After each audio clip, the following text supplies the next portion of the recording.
신화에 대해서 우리 강사님의 좋은 말씀, 심도 있고 깊이 있는 말씀을 한번 들어보고 또 끝무렵에 다시 한번 강사님에 대해서 소개가 또 있겠습니다. 신화 연구가 김원익입니다. 저는 신화 전문가는 아니라고 그랬었죠. 계속해서 공부를 해야 되는 연구가입니다. 그래서 우리가 지난 시간에 이제 그리스 신화에 대해서 살펴봤죠. 그리스 신화를 상표와 로고를 통해서 우리가 한번 살펴봤었는데 오늘은 북유럽 신화에 대해서 공부를 좀 해보려고 합니다. 그래서 제목을 그림이 있는 북유럽 신화라고 했죠. 근데 이제 제 책 제목입니다. 제가 쓴 책이요. 그림이 있는 북유럽 신화라는 책이 있어요. 그래서 이제 그 제목으로 해서 제가 오늘 강의를 하는데 이 북유럽 신화가 굉장히 방대하죠. 근데 이제 그 중에서 오늘은 북유럽 신화의 천지창조 있죠. 천지창조하고 그 다음에 이제 12명의 중요한 신이 있어요. 그 12명의 중요한 신에 대해서 여러분들께 말씀을 좀 드리려고 합니다. 자, 우리가 이제 천지창조 얘기를 할 때는 태초에 뭐가 있었느냐 이게 중요하죠. 우리가 성서에서도 지난번에도 말씀드렸지만 태초에 뭐가 있었습니까? 혼돈이 있었죠. 혼돈.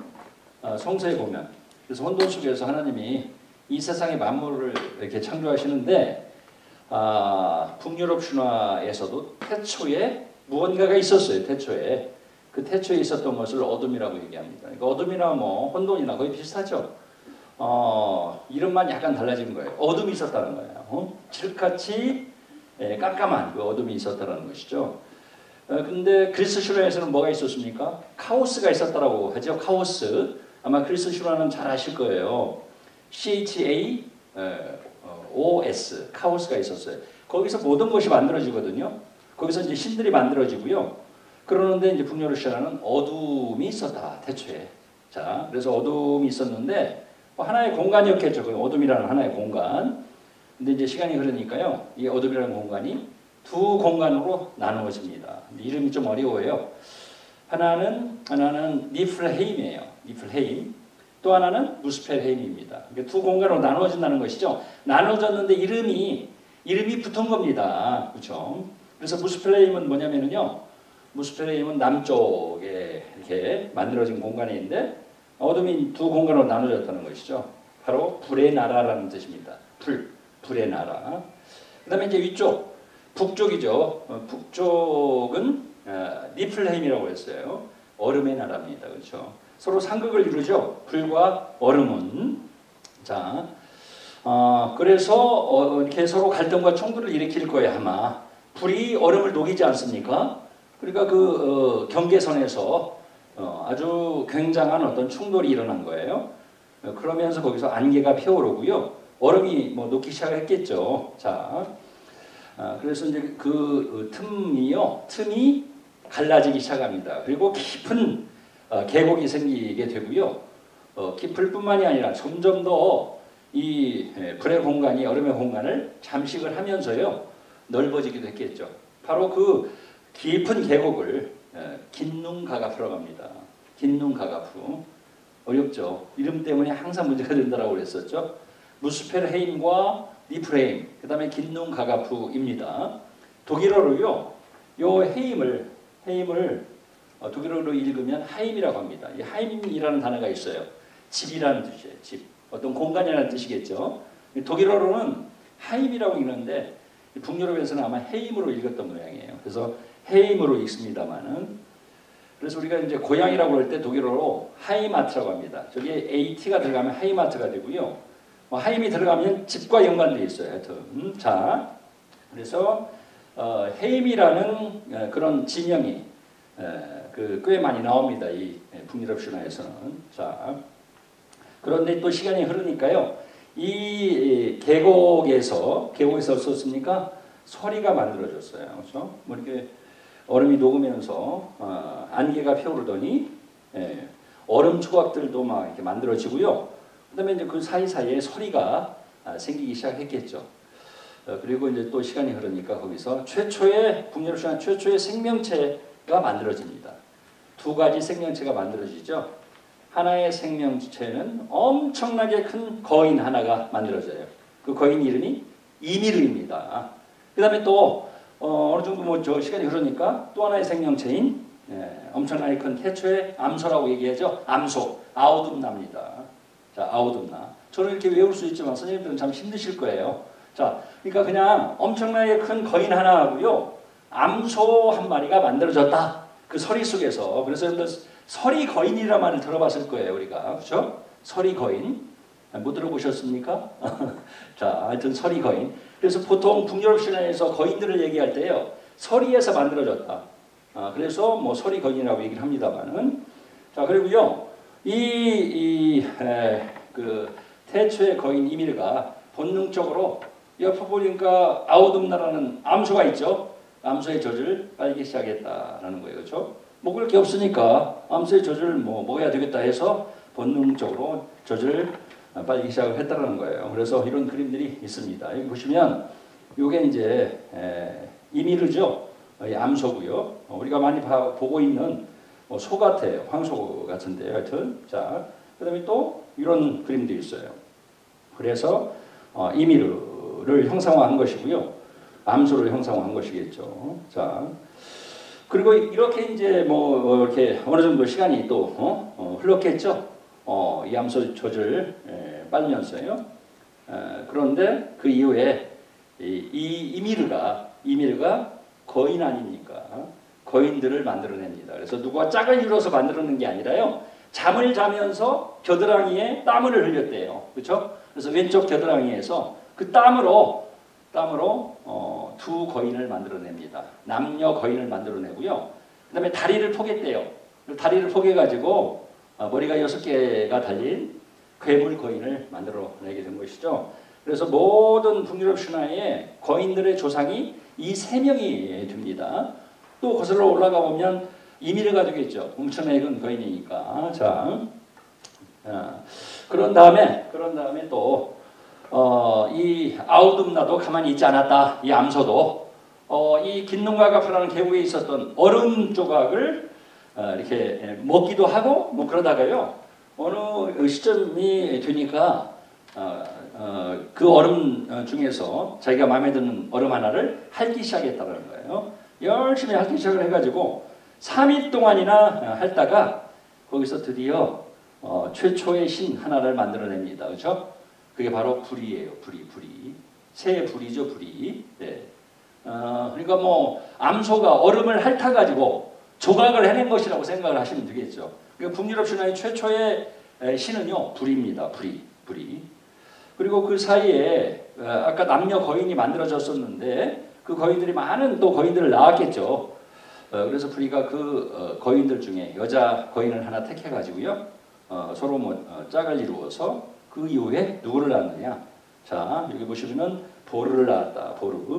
이런 것들을 읽으실 때 여기는 이제 모음이 있으니까 보가 되지만 이렇게 자음만 있으면은요. 을을 붙입니다. 그래서 보르예요. 보르. 그리고 이제 보르는요. 베스틀라라는 여자 거인과 또 짝을 이루어서 결혼을 해가지고요. 아들 삼형제를 두게 됩니다. 그 아들 삼형제가 바로 오딘, 빌레 혹은 빌리라고 하기도 합니다만 오딘, 빌레, 벨 삼형제를 낳습니다. 오딘은 들어보셨죠? 오딘 안 들어보셨습니까? 네, 안 들어보셨어도 괜찮아요. 이 오딘은 누구냐면은 그리스 신화의 제우스와 비교할 수 있는 그런 신입니다. 신들의 왕이에요. 오딘. 자, 그리고 일반적으로 이 삼형제가요. 세계 각국의 신화에 태초부터 이렇게 등장을 하죠. 그리스 신화에서도 뭐 삼형제가 많이 등장을 합니다만은 제우스 삼형제라고 뭐 들어보셨습니까? 그래서 제우스가요. 포세이돈과 하데스와 함께 이 세상을 서로 3등분해서 나누어 갔죠. 그 삼형제가 굉장히 많이 나옵니다. 그러니까 이 3이라는 숫자를 세계 신화의 공통 분모라고까지 뭐 얘기를 합니다만은 자. 그래서 이제 그게 이어져서요. 우리가 뭐 돼지 삼형제라는 뭐 동화도 있고요. 영국 동화도 있죠. 그다음에 뭐 우리가 우리나라 동화 같은 경우도 삼형제와 연관되는 제목 자체가 삼형제인 뭐 그런 어떤 동화도 있습니다만은 자, 그래서 이제 얘네들이 이제 태어나게 됩니다. 얘네들이 그리고 얘네들이 이제 어느 정도 또 이 긴눈가가프 속에서 생활을 했겠죠. 근데 너무나 무료해요. 뭐 아무것도 없죠. 얼음 조각밖에 없고요. 서리밖에 없죠. 뭐 아우듬나 암소도 있었지만 그다음 또 옆에 누가 있었습니까? 이미리가 있었죠. 그래서 뭔가 획기적인 것을 만들어 봐야 되겠다 했는데 보니까 암소하고 거인 이미르밖에 없죠. 근데 암소는 내버려 두고요. 암소는 그 이후에 뭐 등장하지 않습니다. 그래서 거인을 가지고 뭔가를 만들어내야 되겠다. 거인. 그래서 거인을 살해하기로 계획을 세웁니다. 그래서 거인이 잠들어 있을 때 은밀하게 가서 칼로 쳐서 거인을 죽입니다. 죽이니까요 엄청나게 컸죠. 웬만한 뭐 산 크기 내지는 뭐 태초니까요. 태초니까 지구만한 아마 거인이었을 수도 있어요. 그러니까 칼로 찌르니까 거기서 피가 흘러나왔겠죠. 그래서 그 피가 홍수를 이루어서요. 그동안 태어나서 살아왔던 거의 모든 거인들을 익사시키게 됩니다. 이게 이제 아우둠나고요. 아우둠나가 얼음을 핥아가지고 불이라는 신을 만들어내는 장면이고요. 불이. 자, 이게 이미르죠. 이미르. 유미르라고 하기도 합니다. Y를 유, 아래 유 했을 때 위로 있기도 하거든요. 자, 여기도 보시면은요. 핥지요. 핥아가지고 이 얼음 조각이에요. 이게 다. 얼음 조각을 핥아가지고 최초의 신이었던 자, 불이를 낳았다. 아니면 불이를 만들어냈죠. 자, 그리고 여기 보시면 그 이외의 얘기인데요. 피가 쓰나미처럼 흘러가지고 보시면은 거의 모든 거인들을 죽이고요. 요 베르겔미르 거인 부부만 살아남았다. 우리가 뭐 대홍수 이야기가 그리스 신화에도 있죠. 그래서 그리스 신화에서도요 2명이 살아남습니다. 그렇죠? 데오칼리온과 피라 부부가 이렇게 살아남는데 여기도 마찬가지예요. 이 거인 얘기도 부부 딱 부부가 살아남게 되고요. 그 다음에 이미르의 피로 일어나는 홍수가 잦아드니까요. 오딘을 비롯한 삼형제밖에 없었죠. 죽은 이미르의 살을 가지고 살이 있죠. 그걸 가지고 이 우리가 지금 발로 밟고 있는 땅을 대지를 만들었다라는 거예요. 대지. 그래서 그림이 또 있어요. 보시면은요. 이런 그림. 이거 죽입니다. 삼형제가 죽였죠. 그래서 이렇게 대지를 만들었다라는 게 이게 긴 눈가가 부겠죠. 깊은 계곡. 한쪽은 디프레임, 한쪽은 무스페레임입니다. 그렇죠? 그리고 또요. 커다란 뼈들로는 대지의 산들과 암벽들을 만들어냈고요. 자잘한 뼈와 부러진 뼈 그리고 이빨로는 산의 바위, 바다의 암초, 모래와 자갈 등을 만들었죠. 자, 그다음에 또 그러니까 거인을 살해해서 거인의 살과 거인의 뼈로 이 대지를 만들고요. 대지에 있는 뭐 바위라든지 이런 걸 만들어냈다는 거예요. 자, 그다음에 피와 땀, 흐른 피가 있었겠죠. 이걸로는 주로 뭘 만들었느냐? 바다를 만들어서 대지를 둘러쌌다라는 대지를 둘러싸고요. 그다음에 물론 뭐 피와 땀이기 때문에 호수도 만들었겠죠. 강도 만들었겠고요. 근데 대부분 바다를 만들어서 이 대지 주변을 이렇게 감싸게 했죠. 그다음에 두개골이 있죠. 두개골. 이 이밀에 두개골이 있었을 거예요. 해골이죠. 해골. 자, 이걸로는 뭘 만들었느냐? 바로 하늘을 만들었다. 그다음에 뇌수 있죠. 뇌수는 그 구불구불한 그 굴곡도 있고요. 계곡도 있어가지고 구름과 약간 비슷한 그런 형상을 갖고 있는데 뇌로는 구름을 만들었다라는 얘기예요. 거인 살해 모티프라고 얘기하죠. 여러분들 우리 중국 신화를 공부를 뭐 하셨는지는 모르겠습니다만은 중국 신화에도 엄청난 큰 거인이 하나 등장해요. 이름만 달라질 뿐이죠. 반고라는 거인이 등장합니다. 그래서 태초에 알 속에서 이 반고가요. 엄청나게 큰 반고가 잠을 자고 있었죠. 1만 8천 년을 잤대요. 그러다가 일어섰더니 알이 깨진 겁니다. 그리고 이 반고가요. 1만 8천 년을 자라요. 그러다가 갑자기 죽습니다. 그리고 이제 자라나니까 이렇게 아래 위쪽 부분이 위로 올라가고 아래쪽 부분이 뭐 밑으로 내려가겠죠. 그래서 이제 결국 죽게 되는데 뭐 1만 8천 년이나 서 있었기 때문에 위쪽 부분, 아래 위쪽 부분이 뭐 하늘이 되고요. 아래 밑에 쪽 부분이 대지가 됐대요. 그리고 또 이제 이 반고가 죽었기 때문에 반고의 왼쪽 눈으로는 해를 만들고요. 그다음에 오른쪽 눈으로는 뭐 달을 만들었고 거의 비슷합니다. 피로는 뭐 바다를 만들었다. 뭐 이런 어떤 그 얘기가 있거든요. 그러니까 중국 신화를 우리가 얘기할 때는 태초의 거인을 생각을 하게 되는데 거인으로부터 이제 시작을 하게 되는데 그 거인 이름이 반고입니다. 반고. 반고. 여기는 이미르죠. 자, 근데 정말 비슷하다라는 거예요. 자, 그 다음에 또 무스페렘이 있었죠. 불의 나라 아닙니까? 불의 나라에서 튕겨나온 불꽃은 캄캄한 하늘에 박아서 해와 달을 만들었어요. 이미르의 두 눈이 아니라 이 북유럽 신화에서는 무스페레임 기억하실 거예요. 니프레임과 무스페레임 어둠에서 만들어진 자, 불의 나라죠. 불의 공간. 자, 거기서 이제 불꽃이 있었을 텐데 그 불꽃으로 해와 달을 만들고요. 행성을 만들고 온갖 별을 만들어냈다라는 거예요. 자, 이러면서 이제 세상을 창조를 하는 것이죠. 자, 그런 다음에 이제 인간을 만들게 됩니다. 보니까 이제 신들이 만들어지고요. 인간들은 없었겠죠. 그러니까 아마 이 삼형제가 인간들을 만들어내야 되겠다. 그래서 신을 공경할 수 있도록 우리들을 공경할 수 있도록 만들어야 되겠다. 이제 고민을 했는데 무엇로 만들까 고민을 하다가 대지를 돌아다니다가요. 두 종류의 나뭇가지를 발견하게 됩니다. 그게 바로 물풀의 나뭇가지와 느릅나무 가지예요. 그걸 보고 이걸로 인간을 만들어야 되겠다. 자, 우리가 성서에서는 진흙으로 뭐 인간을 만들고요. 그 다음에 우리 그리스 신화에서도 프로메테우스가 진흙으로 인간을 만들어내거든요. 근데 북유럽 신화에서는 물풀의 나무와 느릅나무로 만들어냅니다. 그래서 고대 그 북유럽에서는요. 물풀의 나무를 아스크라고 했었고요.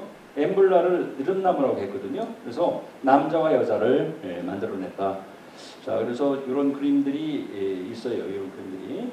자, 여기 보시면 나무로서 북유럽 신화 최초의 남녀를 만들어냈죠. 아스크와 엠블라를 만들어냈고요. 여기도 보시면 이런 조각상도 있다는 얘기죠. 스웨덴이나 뭐 이런 데 가보면 이런 조각상이 있는데 이제 거기에 이제 아스크와 엠블라라고 이름을 이제 붙였겠죠. 자, 그 다음에 또 가만히 보니까 이 이미르의 살이 썩었겠죠. 썩어가면서 거기서 구더기가 생겼다는 거예요. 그래서 저 구더기를 어떻게 활용할까 이렇게 고민을 하다가요. 두 부류의 생명체를 만들어냈다. 하나는 인간에게 해로운 난쟁이들을 구더기로 만들어냈다는 거예요. 자, 상상력이 대단하죠. 그 다음에 나머지 저 구더기로는 요정들을 만들어냈다. 요정들은 뭐 인간들에게 해로운 그런 존재들은 아니죠. 굉장히 유용한 존재인데요. 자, 이미르의 살이 썩은 구더기로 난쟁이들과 요정들을 만들어냈다라는 겁니다. 이렇게 이제 창조 작업을 마무리했는데 가만히 보니까요. 하늘이 막 흔들려요. 불안정해갖고. 즉 그 거인 이미르의 두 개의 골로 하늘을 만들었죠. 뭔가 밑에 뭔가를 괴지 않아가지고 이게 흔들렸던 모양입니다. 그래서 이제 또 고민을 했겠죠. 저걸 어떻게 하면 흔들리지 않게 만들까 고민하다가 난쟁이들 중에서 튼튼한 애들을 4명을 고르게 됩니다. 그래서 그 4명에게 명령을 내리죠. 얘네들이 동서남북 그 귀퉁이에 서서 이 하늘을 떠받치고 있어라. 근데 그 난쟁이들 이름이 아주 재미납니다. 하나가 아우스트리, 또 하나가 베스트리, 수드리, 노르드리예요. 자, 여기서 바로 영어의 동서남북이라는 단어, 이스트, 웨스트, 사우스, 노스라는 단어가 여기서 유래했다라는 겁니다. 자, 우리가 그리스 신화에서는 하늘을 떠받치고 있는 그런 신이 있죠. 제우스가요, 티탄 신족과 싸운 이후에 승리를 하게 되죠. 그래서 논공 행상을 아주 분명하게 합니다. 그래서 자기를 도와준 프로메테우스나 에피메테우스에게는 상을 주고요.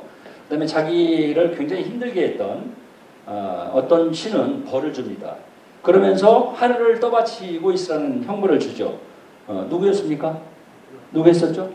아틀라스입니다. 아틀라스, 그렇죠? 근데 아틀라스가 이제 혼자 떠받치고 있죠. 그래서 우리가 지금 안전한 거예요. 근데 북유럽 신화에서는 4명의 난쟁이들이 동서남북 4군데에서 하늘을 떠받치고 있는 걸로 이렇게 이제 설명을 하고 있죠. 자, 그런 다음에 또 가만히 보니까 하늘에 있었던 무스페렘의 불꽃으로 해와 달을 만들지 않았었습니까? 제멋대로 돌아다녀요. 그래서 저 해와 달을 관장할 수 있는 신을 정해줘야 되겠다. 그래서 이제 문딜팔이라는 거인의 자식들을 보니까 남매가 있죠. 그래서 그 남매로 하여금 해와 달을 관장할 수 있는 신으로 만들어줍니다. 그래서 솔이라는 여자였었죠. 여자 거인이었는데 그래서 해를 담당하도록 하고요. 만이라는 그 아들이었는데 사내의 녀석이었죠. 얘로 하여금 달을 담당하도록 합니다. 그래서 여러분들 솔라라는 말 들어보셨죠? 솔. 그래서 그 뭐 태양의 형용사형, 영어의 형용사형이 솔에서 나온 겁니다. 솔이요, 솔. 자, 그래서 다른 나라 신화와 약간 그 달라지는 것이요. 우리가 그리스 신화에서는 태양신이 아폴론 아닙니까? 남자신이에요. 남신이죠. 근데 다른 어떤 신이 담당을 했죠? 여신이 담당했죠. 아르테미스가. 그 다음에 또 우리나라의 동화를 보시면요. 해와 달이 된 언어 이야기가 있어요. 그렇죠? 해는 오빠가 되고 그 다음에 달은 여동생이 됐었죠. 그렇죠? 근데 북유럽 신화는 다릅니다. 여신이 태양을 담당하고요. 남신이 달을 담당했다라는 얘기죠. 이름이 달라지겠죠. 당연히 솔과 만이었다라는 거예요. 그 다음에 하늘의 질서가 정해지니까 이제 낮과 밤을 담당할 수 있는 신도 정해져야 되겠다. 그러니까 차근차근 뭔가 체계를 이루어가는 과정이죠. 그래서 보니까 또 노르비에 딸이 있었어요. 딸이 이름이 노트입니다. 노트에게 말한 피를 줍니다. 그렇죠? 흐림박씨라는 칠흑같이 검은 말을 하나 줬어요. 그래서 밤마차를 끌도록 하고요. 밤의 여신으로 삼았죠. 노트. 나이트라는 단어하고 비슷하죠. 나이트. 영어의 나이트하고. 자, 그런 다음에 또한 노트의 아들이 있었어요. 노트의 아들 다그가 있었습니다. 이 다그라고 얘기를 하는데요. 스킨팍시라는 눈이 부시게 밝은 그런 털을 지닌 스킨팍시라는 말을 줘서요. 난마차를 끌도록 합니다. 그래서 낮의 신으로 삼았다라는 거예요. 자, 그래서 여기 보시면 이게 다그가 되겠죠. 이게 노트가 되겠고요. 얘가 커서 어떻게 되는 겁니까? 커서 얘가 되는 거죠. 그렇죠? 노트와 다그, 노트 다그입니다. 자, 다그는 데이가 되겠죠. 데이라는 단어가 다그에서 나온 것이다. 그 다음에 나이트라는 단어가 노트에서 나온 것이다 라는 겁니다. 그래서 제가 뭐 아재 개그입니다만은 흐림팍시니까 굉장히 흐리겠죠. 그래서 아마 검은 말이 아닐까라는 생각이 들어요. 흐림팍시. 아까 노트가 몰고 다녔던 말 아시죠? 흐림팍시. 스킨팍시와 흐림팍시입니다. 자, 여기 보시면 이제 노트와 다그에서 나이트와 데이가 유래를 했고요. 자, 낮의 신이 그리스 신화에서는 헤메라입니다. 밤의 여신이 닉스죠. 그래서 이제 어떻습니까? 밤의 여신 닉스의 자식이 헤메라입니다. 거의 이것도 비슷하죠. 왜? 노트에게서 다그가 태어났죠. 헤메라도 닉스에게서 태어났어요. 그렇죠? 헤메라. 낮의 신인데 헤메라예요. 그리스 신화에서는. 그 낮에도 뭐 술 많이 드시고 헤매시는 분들이 많잖아요. 그래서 헤메라라고 그랬는지. 자, 저 외우는데 굉장히 힘들어서 저는 여러 가지 방법을 뭐 동원해서 외웠습니다만은 하여튼 10개 외웠어요. 저는. 자, 그리스 신화와 약간 비교해서 우리가 공부를 하면 쉽게 공부할 수 있다. 왜 그렇습니까? 그리스 신화는 여러분들이 알고 계시니까. 자, 그 다음에 북유럽 신화에서 이제 태초에 무스페레임과 니프레임 사이에 충돌과 갈등이 시작된다고 그랬었죠. 한 공간은 불의 공간, 하나의 공간은 얼음 공간인데요. 요 갈등과 충돌이 그리스 신화에서는 조화로 이르게 되는데 나중에 그게 이제 충돌과 갈등이 그치게 되죠. 그러나 이 북유럽 신화에서는 이 갈등이 계속 이어집니다. 이름만 바꿔질 뿐이에요. 그래서 거인들과 신과의 싸움이라든지 정의와 불의와의 싸움이라든지 이름만 바꿔질 뿐이죠. 그래서 계속 싸웁니다. 특히 거인들과 신들이 싸우다가 마지막에 어떻게 됩니까? 둘 다 그냥 몰락을 해버립니다. 그게 바로 라그나르크라는 건데 게임 이름도 라그나르크가 있었죠. 신들의 황혼이라는 얘기인데요. 갈등과 충돌이 계속된다는 거예요. 그렇죠? 자, 그 갈등과 충돌을 보여주는 것이 거인들과 신들의 싸움이에요. 그래서 이제 우리가 이 천지창조 얘기하고요. 12주신이 끝나면 그 다음에 우리가 이제 북유럽 신화에서 해야 될 건 뭐냐? 거인들이 거인들이 신들과 싸우는 얘기, 그것을 이제 많이 이제 소개를 해서 뭐 얘기를 해야 됩니다. 그렇죠? 그 다음에 이제 마지막에 신들도 몰락을 하고 그 다음에 거인들도 몰락을 하게 되는, 둘이 뭐 치열하게 뭐 아주 싸워서 몰락을 하게 되는 그 몰락의 과정을 뭐 얘기를 해야 되는데요. 오늘은 그러니까 뭐 입문 과정이죠. 사실 입문 과정인데, 자, 그래서 이런 그 충돌과 갈등의 역사가요 곳곳에 배어 있는데, 바로 이제 솔과 마니의 그 행적에도 이 갈등과 충돌의 그 역사관이 배어 있다는 거예요. 왜 그러냐면은 이 솔과 마니도요 태양마차와 달마차를 이렇게 끌고 다니는데, 태양 자체가 솔이고 그 다음에 뭐 달 자체가 마니가 아니에요. 그리스 신화에서도 지난번에도 말씀드렸지만 태양신을 어떻게 생각했습니까? 사두마차를 끌고요 태양을 뒤에다가 마차에다 싣고 하늘 돌아다닌다고 생각을 한 거예요. 근데 북유럽 신화에서도 마찬가지죠. 솔은 태양마차를 걸고요 마니는 달마차를 본다고 생각한 겁니다. 그렇죠? 말 이름은 안 나왔지만, 그런데 평화롭게 갈 수가 없었다. 왜? 항상 뒤에서 늑대 두 마리가요 그 마차에 실린 태양과 달을 집어삼키기 위해서 쫓아옵니다. 그러니까 잡히지 않으려면 빨리 달려야 되겠고요 달아나야 되겠죠. 그렇죠? 그 늑대 이름이 여기 이제 보시면 스콜과 하트입니다. 그렇죠? 그래서 얘네들은 어둠을 대변을 하겠고요. 그렇죠? 그 다음에 이제 솔과 마니는 빛을 상징할 거예요. 그렇죠? 그리고 어느 순간 힘에 붙여서 약간 속도를 늦추게 되면 이 스콜과 하티가요 마차 뒤에 이렇게 실려 있는 태양과 달을 집어삼킵니다. 그렇죠? 그러니까 덥석 물어서요 막 이렇게 집어삼키려고 해요. 자, 그러면 이제 이 대지에 있었던 사람들이 갑자기 캄캄해지니까 대낮에도 캄캄해지고, 대낮에 같은 경우는 태양을 덥석 무니까 반절 정도 무니까 캄캄해지겠죠. 그러니까 깜짝 놀라가지고 막 비명소리를 지른다는 거예요. 밤에도 이렇게 밝던 달이 갑자기 이제 반절 정도 먹히게 되니까 캄캄해졌겠죠. 갑자기. 그러니까 막 사람들이 놀라서 비명소리를 지르면 이 늑대 두 마리가 놀라서 뱉어내곤 했다라는 거예요. 그렇죠? 이것을 어떻게 설명합니까? 바로 이게 일식과 월식. 바로 일식과 월식을 이렇게 설명을 했다라는 거예요. 그렇죠? 자, 그 북유럽 신화는 정말 그리스 신화보다도 이런 어떤 상상력이 뛰어납니다. 자, 그래서 이제 여기 보시면은 이렇게 늑대가 원래 스콜 한 마리인데요. 이게 이제 솔이겠죠. 솔. 여기는 뭐 옆에 데리고 있었던 뭐 하인이라든지 이 그림을 그린 화가가 그렇게 그림을 그린 건데, 원래는 혼자 몰았겠죠. 솔이. 늑대도 한 마리였었어요. 그 다음에 또 그림을 보시면 이런 그림 이렇게 몰고 다닙니다. 늑대가 있죠. 여기도 늑대가 있고요. 스콜과 하트입니다. 이게 이제 해마차고요. 이게 달마차가 되겠죠.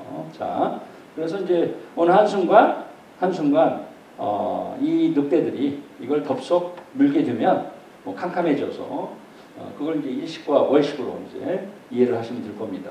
자, 그런 다음에 이제 삼형제였기 때문에요. 이 삼형제의 서열도 뭔가 이렇게 정해야 되겠죠. 뭐 세 사람의 왕이 있을 수 있는 것은 아니니까요. 그런데 북유럽 신화에서는요. 어느 순간 이 형제는 없어집니다. 그리고 오딘이 신들의 왕이 됐다라고만 얘기하면서 스리슬쩍 넘어가죠. 그러니까 자세한 얘기는 없어요. 근데 그리스 신화에서는 자세하게 설명을 하죠. 어떻게 이 세상을 3등분 했느냐. 제비뽑기로 3등분을 했다 그래요. 제비를 뽑았는데 제우스가 하늘을 차지하게 되고요. 그 다음에 포세이돈이 바다를 차지하게 됐고, 하데스가 지하세계를 차지했다고 얘기를 하거든요. 근데 이제 북유럽 신화에서는요 그런 과정을 설명하지 않아요. 그리고 어느 순간 갑자기 이제 두 형제는 사라지고 오딘이 신들의 왕으로 이렇게 설명이 됩니다. 그렇죠?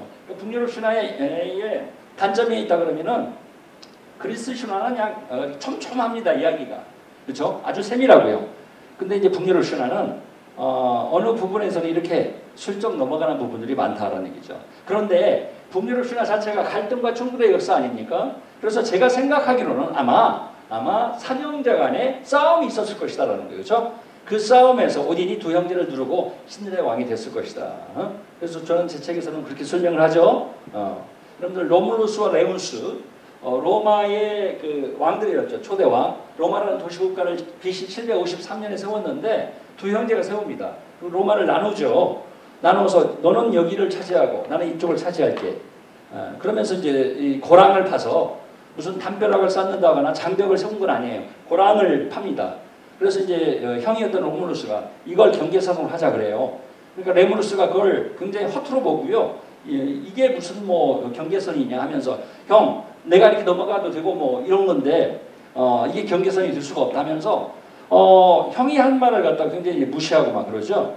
그러니까 이제 로물루스가 이제 화가 나니까 바로 이 레무스를 칼로 쳐서 죽였다라고 얘기합니다. 그렇죠? 그러니까 로마도 전쟁이 굉장히 많았던 그런 나라였기 때문에 아마 그런 세계관 전쟁으로 내지는 뭐 어떤 싸움으로 질서를 제압을 하고 정리를 해야 된다는 그런 어떤 세계관이 로물루스와 레무루스 사이에서도 아마 뭐 이렇게 언급을 하면서 둘 간의 서열을 갖다가 뭐 얘기하고 있지 않나라는 생각이 듭니다만은 북유럽 신화도 분명히 그랬을 것이다라는 생각이 들어요. 자, 그래서 이제 이 얘기가 바로 그 얘기입니다. 북유럽 신화 읽다 보면 자세한 설명도 없이 어느 순간부터 갑자기 오딘이 신들의 왕으로 부각되고 다른 두 형제의 이름은 더 이상 언급되지 않죠. 아마 그 사이 오딘이 로마의 시조 로물루스가 동생 레무스를 살해했던 것처럼 권력을 독점하기 위해 다른 두 형제를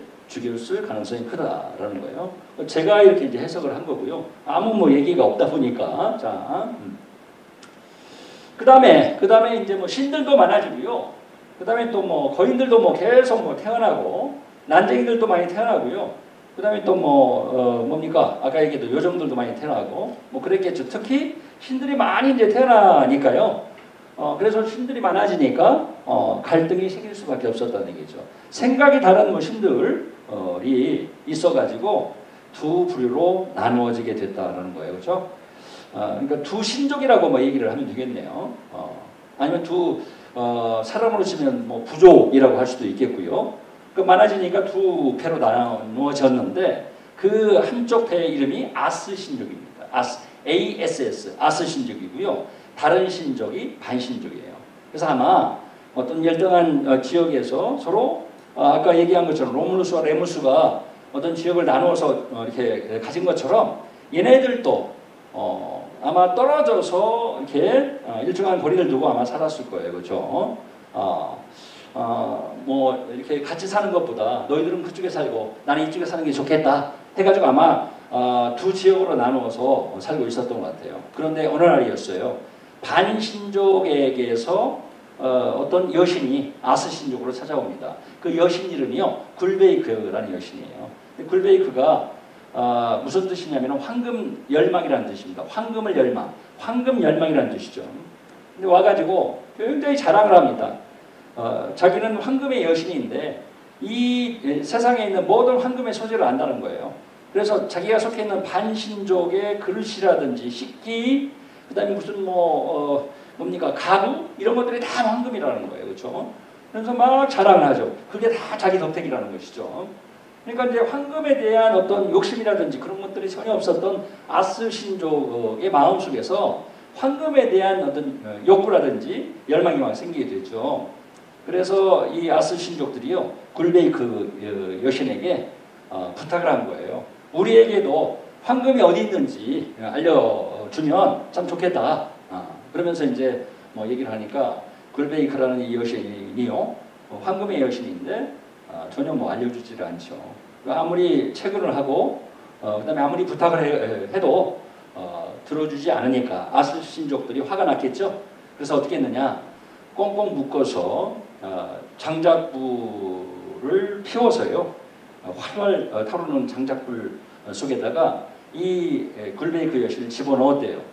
그랬는데 얼마 안 돼가지고 이렇게 죽었나 해서 이렇게 살펴봤더니 그 화염 속에서 아무것도 상처를 입지 않고요 걸어 나왔다는 거예요, 그렇죠? 그 화가니까 몇 번이고 꽁꽁 묶어서 불구덩이에 집어넣었는데 죽지 않고 걸어 나왔다는 얘기죠. 그러니까 정말 뭐 화가 났겠죠. 답답하기도 하고. 그래서 이제 그러면 이제 어쩔 수 없이 죽일 수 없으니까 반신족에게로 그냥 추방을 해야 되겠다 해서 추방을 했다라는 거예요, 그렇죠? 그래서 이제 여기서 이제 저는 이런 어떤 생각을 해봤어요.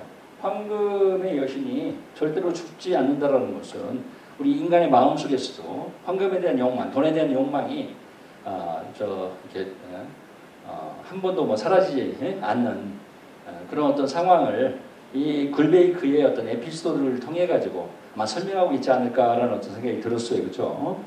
그래서 이제 이 그림이 바로 그런 그림입니다. 원래는 이렇게 하지 않고요, 꽁꽁 묶어서 불구덩이 속에 집어넣었다라는 거예요. 근데 이 화가는 이렇게 창 위에다가 놓고 불고문을 가하는, 물고문이 아닌 불고문을 가하는 걸로 이렇게 그림을 그렸죠. 그러니까 요 굴베이크라는 여신이요, 반신족에게 돌아가서 다 낱낱이 지금까지 있었던 뭐 얘기를 다 했겠죠. 아스 신족을 찾아갔더니 자기를 이렇게 대우를 해줬다. 그리고 하마터면 죽을 뻔했다 하면서 뭐 얘기를 하니까요, 반신족들이 우리를 이렇게 푸대접 하다니 가만히 둘 수가 없다 해가지고요, 모두 모여가지고 무장을 하고 아스 신족을 공격을 하게 됩니다. 이게 바로 그 유명한 아스 신족과 반신족의 또 전쟁입니다. 그렇죠? 자, 그런데 그림들은 이렇게 있어요. 이쪽이 이제 아스 신족이겠죠. 그래서 이제 이쪽에 이제 보이지 않는, 여기 뭐 조금 보입니다만은 반신족이 쳐들어오니까 이게 이제 오딘인데요. 서로 이제 싸우는 뭐 이런 그림들은 이렇게 있죠. 여기도 이제 보시면은요, 이게 아스 신족과 반신족의 전쟁이라고 이렇게 나와 있는데, 그런데 이것도 마찬가지입니다. 북유럽 신화에서는 원전이 없어요. 어떻게 싸웠는지, 그래서 어떤 뭐 결과를 낳았는지, 어떤 과정을 겪었는지 여기 대한 얘기가 없다. 근데 그리스 신화는요, 그리스 신화는 올림포스 신족과 어떤 신족이 싸웁니까? 티탄 신족이 싸워요. 그렇죠? 자, 올림포스 신족은 제우스를 중심으로 한 신족들이었었죠. 근데 티탄 신족은 제우스의 아버지 크로노스를 중심으로 한 신들이었어요. 그래서 결국 치열하게 싸우죠. 이 과정이 굉장히 자세하게 서술이 되어 있어요. 그렇죠? 그래서 거기서 제우스가 신들의 왕이 되죠. 크로노스를 물리치고요. 그리고 지하 세계 가장 깊은 곳에 가두요. 가둔 다음에 신들의 왕이 되거든요. 근데 그 과정이 자세하게 묘사가 됐는데, 여기는 그냥 아스 신족과 반신족이 싸웠다. 싸워서 서로 평화협정을 체결했다. 그 다음에 서로 인지를 교환을 했다. 자, 요런 어떤 설명만 하고 있지요. 그래서 어떤 인지를 주었느냐. 반신족이 인질로 아스 신족에게 보낸 신들이 바로 바다의 신 여로드와 그의 자식들이에요. 프레이르라는 풍요의 신, 뭐 풍작의 신이라고 합니다만은, 그 다음에 또 누나였던 사랑의 여신 프레이야, 3명을 아스 신족에게 줬고요. 아스 신족은 2명의 신을 줍니다. 반신족에게 페니르라는 신과 미미르를 보내죠. 미미르는 지혜의 신이었습니다. 자, 그리고 이 반신족이 이 2명의 신을 딱 받아섰을 때 페니르를 보고 열광을 합니다. 왜? 미남이었고요. 굉장히 훤칠했대요. 키도 크고. 그래서 이제 정말 우리가 세력이 좀 약화됐는데, 이 페니르를 중심으로 해서 이제 좀 뭔가 우리 세력을 좀 키울 수 있는 그런 기회가 마련될 수도 있겠구나, 이렇게 이제 생각을 했었는데, 가만히 보니까요, 이 페니르는 미미르가 없으면 아무것도 결정 내리지도 못하고 아무것도 하지 못하는 그야말로 허수아비에 불과했죠. 그렇죠? 그러니까 뭐 굉장히 화가 났다라고 얘기를 합니다. 그리고 이제 가만히 보면은요, 수적으로도 아스 신족은 3명을 받았잖아요. 근데 반신족은 2명의 신을 받았죠. 반신족은 페니르와 미미르를 받았고요. 그 다음에 이제 아스 신족은 반신족으로부터 3명의 신을 받았죠. 그래서 이제 어떻게 더 추측을 할 수 있느냐. 평화협정이지만 아마 반신족이 패배하고 아스 신족이 세력을 잡는, 그러니까 우리가 이제 올림포스 신족이 그리스 신화에서 티탄 신족을 누르고 신족의 싸움에서 이기고요. 세력을 잡잖아요. 올림포스 신족이. 아마 그런 과정이 아니었을까. 왜 그러냐면은 그 이후에 반신족에 관한 얘기는 전혀 안 나오거든요. 아스 신족에 관한 얘기만 나와요. 그래서 아마 평화협정이고 인지를 서로 교환했지만 결국은 아스 신족이 기선을 잡는 그런 싸움이 아니었을까 이렇게 제가 뭐 해석을 한번 해봤습니다. 그렇죠? 자, 그래서 이제 뭐 평화협정을 체결했는데 나중에 이제 보니까 반신족이 보니까 자기들이 손해를 본 것 같아요. 그죠? 인지를 2명 받았는데 또 회의를 보니까 겉으로만 번지를 하지 속은 뭐 비어있는 그런 신이었다는 거예요. 그래서 화가 나가지고 어떻게 했느냐, 복수를 좀 해야 되겠다 해서 미미르의 목을 잘라서요 몸뚱이와 함께 오딘에게 보냅니다. 왜 그랬느냐, 미미르를 오딘이 굉장히 좋아했대요. 그 좋아하는 뭐 신을 이제 뭐 이렇게 보냈는데 그걸 이제 이 반신족들이 알고요 미미르의 목을 잘라서 오딘이 좀 속상하라 라는 어떤 의미에서 잘라서 보냈다는 거죠. 자, 그러니까 이제 오딘이 얼마나 화가 났겠습니까? 그 다음에 또 뭐 마음이 아프기도 했고요. 근데 보복은 하지 않았다는 얘기죠. 가만히 생각해 보니까 그럴 만도 하겠다라고 생각을 해서요 반신족들을 다 이해를 해줬다는 거예요. 그리고 미미르가 너무 불쌍하지 않습니까? 그래서 미미르의 목에다가 허브를 발라줘서 상처를 치료해주고요. 뭐 붙여주지는 못했고, 그 다음에 또 생명을 불어넣었대요. 그 다음에 또 말하는 능력도 주고요. 그리고 원래 미미르가 어떤 샘물에 있었거든요. 그래서 이제 신들이 뭐 지혜가 필요하고 그러면 거기 가서 물어보면 미미르가 알려주고 그랬는데 그 샘물이 미미르의 샘입니다. 샘물 속에 다시 도로 집어넣어 주었다는 거예요. 몸뚱아리는 없는 상황에서 목만 넣어줬다는 거죠. 그러니까 전혀 뭐 이의를 제기하지 않고 반신족에게 왜 그랬느냐, 우리 인지를 죽이다니 뭐 그럴 수 있냐, 이의 제기도 하지 않았고 이제 그런 어떤 통 큰 마음을 보이니까 반신족들도 더 이상 오딘에게 뭐 이렇게 시비를 걸지 않고요 잠잠하게 이제 살았다는 겁니다. 그래서 이제 평화가 이루어지고요. 그러면서 이제 이 아스 신족의 얘기가 진행이 되는 겁니다. 오딘이 뭐 인간 세계로 가서 그 인간 세계에 살고 있는 거인들과 어떻게 싸우는지 뭐 그런 얘기가 이제 서술이 되는데 반신족은 이 이후로 영원히 사라집니다. 물론 반신족의 영역은 있어요. 근데 그 반신족에 속하는 신들이 뭐 거인들과 뭐 싸우는 얘기라든지 그런 얘기는 전혀 없다는 얘기죠. 그러니까 신화의 부대에서, 북유럽 신화의 부대에서 이 반신족들은 사라진다는 얘기죠. 그리고 우리가 그리스 신화에서도 티탄 신족 얘기는 안 나오거든요. 그렇죠? 신화도 승자의 기록 아닙니까? 역사만 승자의 기록이 아니죠. 그래서 이제 싸울 때만 저 티탄 신족 얘기가 나오지요. 그 이후는 전혀 나오지 않고 결국 그리스 신화는 올림포스 신족 얘기거든요. 그러니까 북유럽 신화도 마찬가지죠. 아스 신족에 관한 얘기다라는 겁니다. 자, 그리고 오딘이 1인 체제로서의 권력을 공고히 하고 있을 무렵 뭐 거인들뿐 아니라 계속해서 난쟁이들, 인간들, 그 다음에 또 요정들 수가 점점 늘어났다는 얘기죠. 그러니까 또 사는 곳이 일정치 않아요. 그러니까 질서가 잡혀 있지 않죠. 그래서 얘네들이 사는 곳을 정해줘야 되겠다. 그 다음에 세상을 공간으로 몇 공간으로 나누어서 좀 이렇게 체제를 좀 갖춰봐야 되겠다. 이런 생각을 하게 된 것이죠. 그래서 이 세상을요 9공간으로 나누게 됩니다. 9공간. 자, 그래서 9공간을 보면 요 공간이 9공간입니다. 우리가 이제 그림을 한번 그려봤어요. 제 책에도 있는 건데요.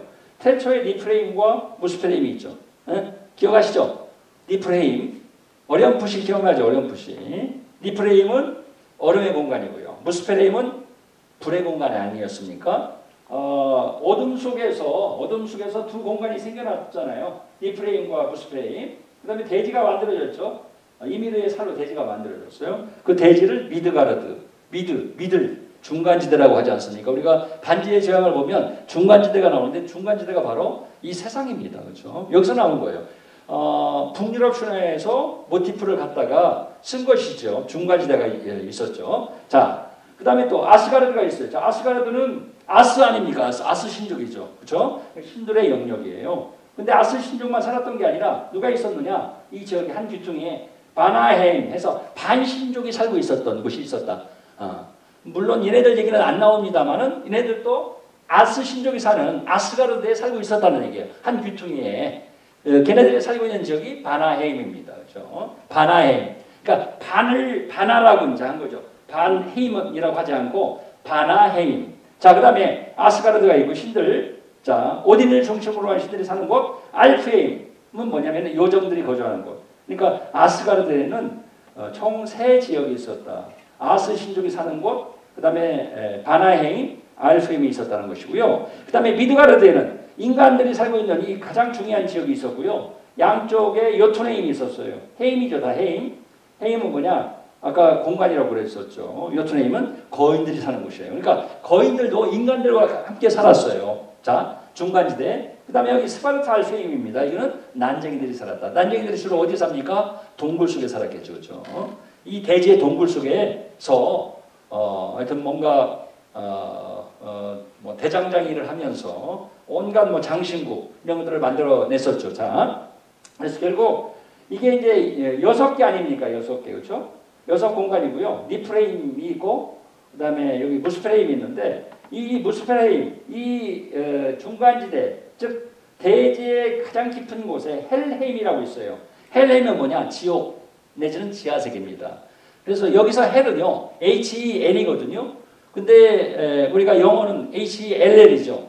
바로 이 헬에서 영어 단어 헬이 나온 것이다. 지옥이라는 단어가 나온 것이죠. 그래서 헬이라고 하기도 하고요. 헬헤임이라고 합니다. 이게 바로 지하세계죠. 죽은 자들이 가는 그런 세계입니다. 자, 그 다음에 또 하나 아주 독특한 게 있어요.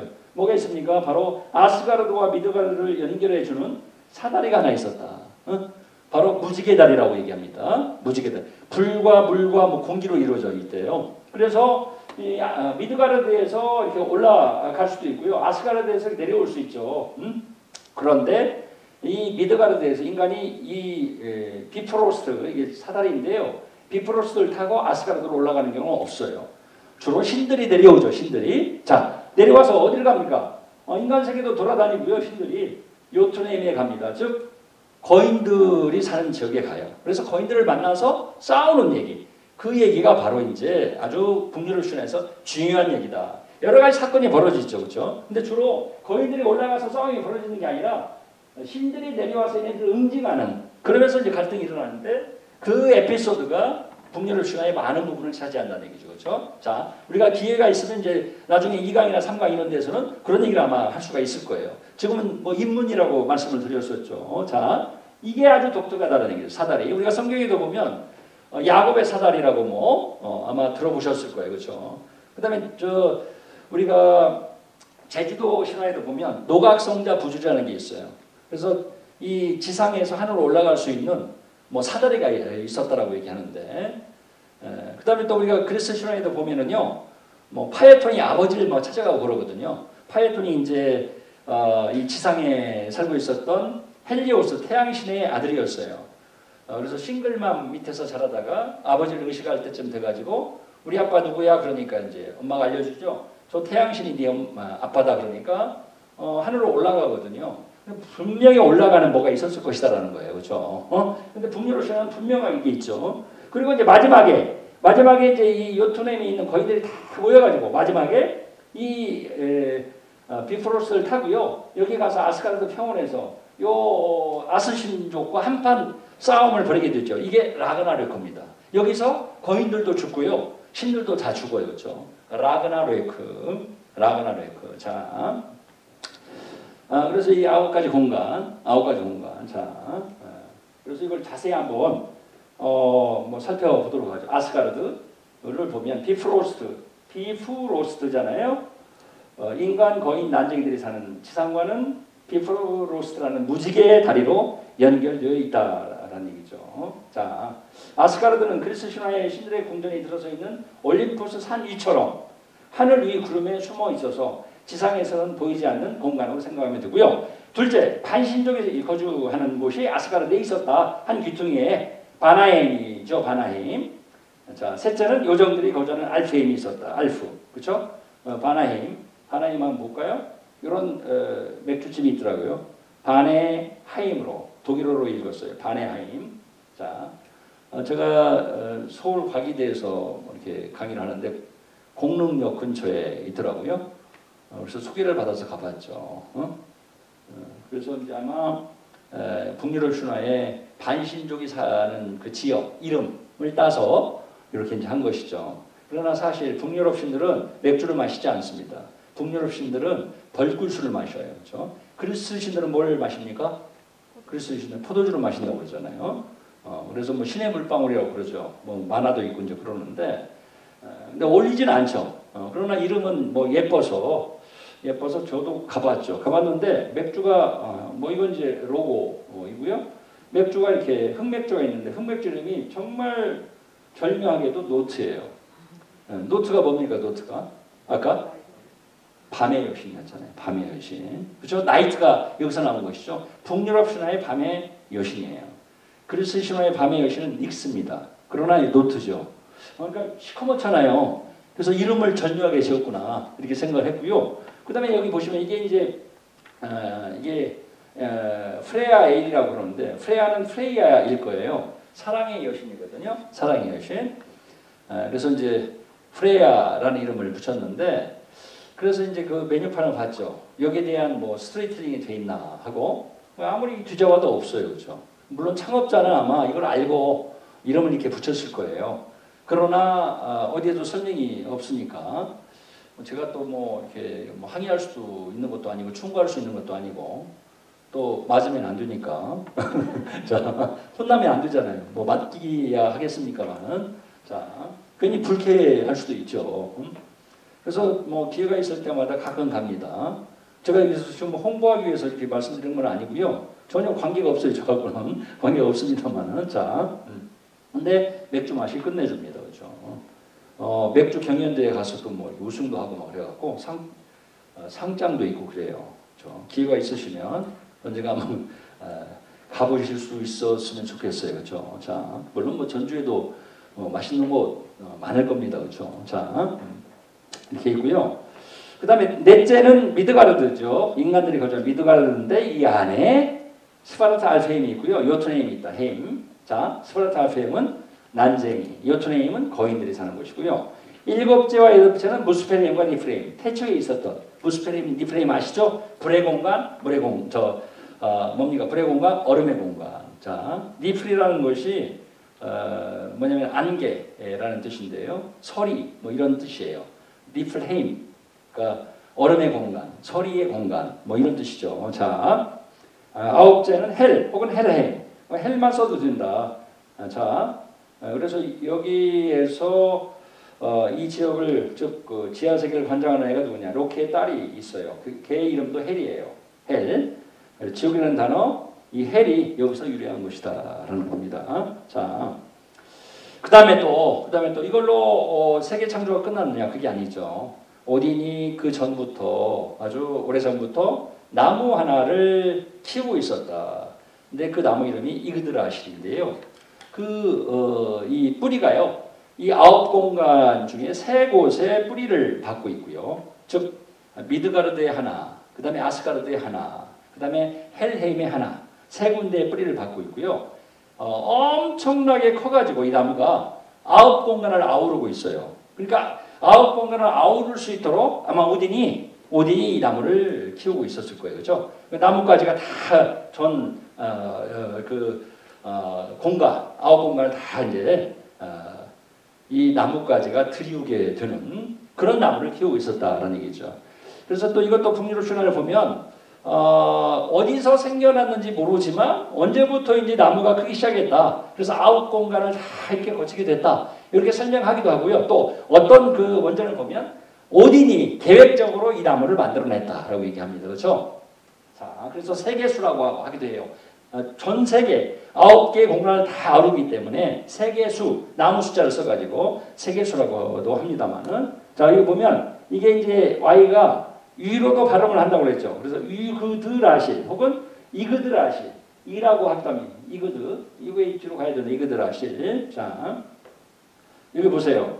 이 나무가 언제 생겼는지 모른다고 말하지만 저도 이 추측에 따릅니다만은 오딘이 이 나무를 아마 심었을 것이다. 이렇게 이제 추측을 합니다. 자, 그리고 아까 말씀드렸죠. 이그드라실은 세상의 9공간 중 3곳에 거대한 뿌리를 내리고 샘물을 하나씩 만들어냈어요. 자, 아스가르드는 우르드의 샘이 있어요. 우르드. 그 다음에 요트네임에는 미미르의 샘. 아까 미미르가 있었던 미미르의 샘. 요tun헤임은 거인들이 사는 곳이죠. 마지막은 헬헤임, 지하세계, 흐베르겐미르 샘이죠. 요 세 군데에 샘물이 있었다라는 얘기예요. 자, 이게 이제 이그드라실로 뭐 그림을 그렸는데요. 뭐 우리나라 사람이 그린 그림은 아니에요, 그렇죠? 이 사람이 이제 그린 그림인데 아주 정확하지는 않죠. 여기 보시면 이게 이제 바다거든요. 이게 미드가르드고요. 그래서 이제 여기 이제 왕뱀이 있는데 이 왕뱀이 나중에 하기로 하고요. 꼬리를 물고 있잖아요. 그래서 이제 바다에 여기 이렇게 가두게 됩니다. 이 왕뱀을. 그래서 이제 이렇게 커서 뭐 계속해서 성장하더니 결국 자기 꼬리를 물게 됐다. 이게 바다입니다만은 이게 대지죠. 그러면 이제 아스가르드는 이쪽이 돼야 되겠죠. 근데 이제 밑에까지 이게 이쪽이 이제 헬헤임인데 이 비프로스트가 밑에까지 이렇게 만들어져 있는 연결시키고 있는 걸로 되어 있는데 우리가 이제 북유럽 신화에서는 미드가르드와 아스가르드를 이어주는 그 사다리가 비프로스트 아니었습니까? 그렇죠?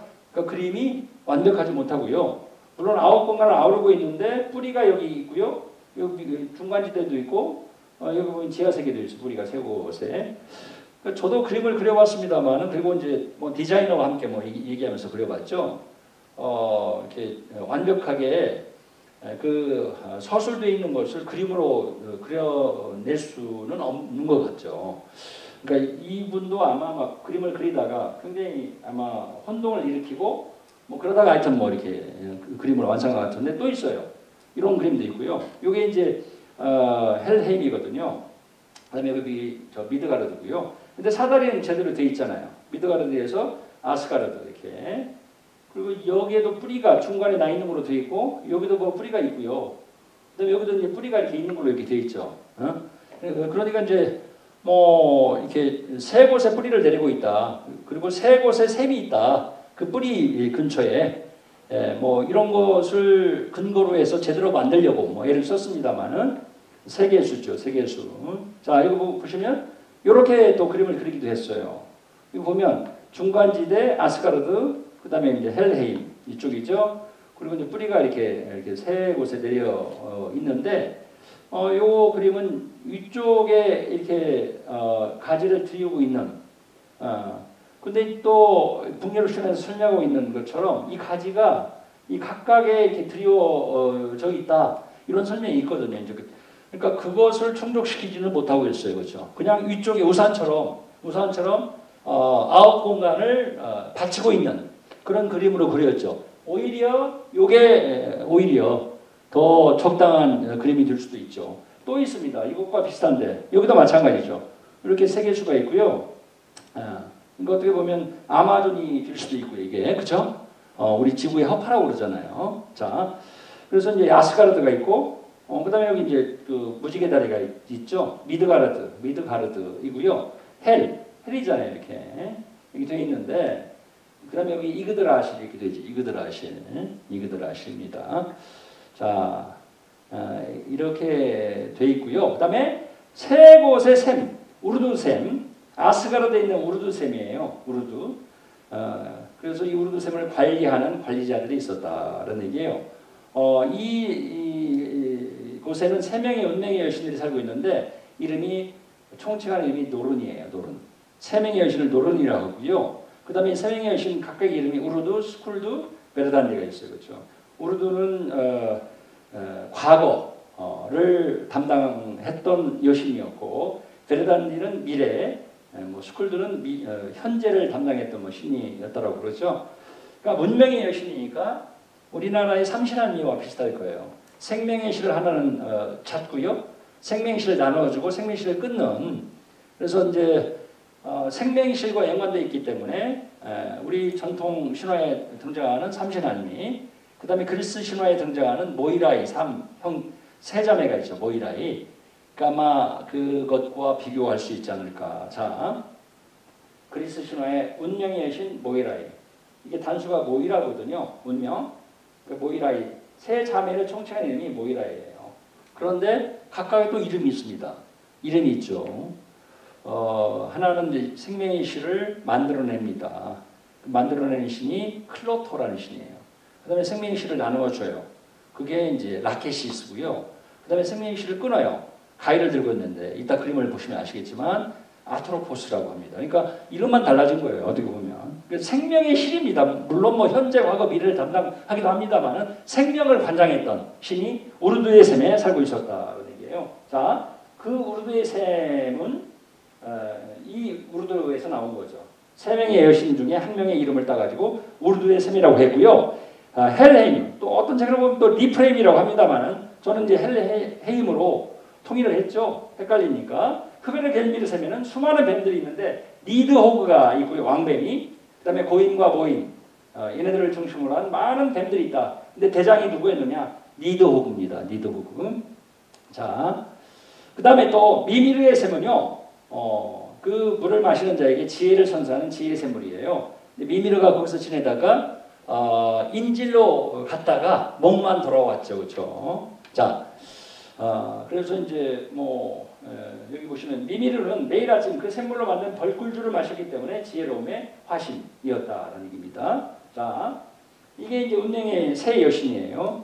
즉 아스가르드에 있었던 우르드의 샘물에 있는 새 여신입니다. 새 여신을 총칭하는 이름이 노른이었고요. 노른. 자, 뿌리가 또 보이네요.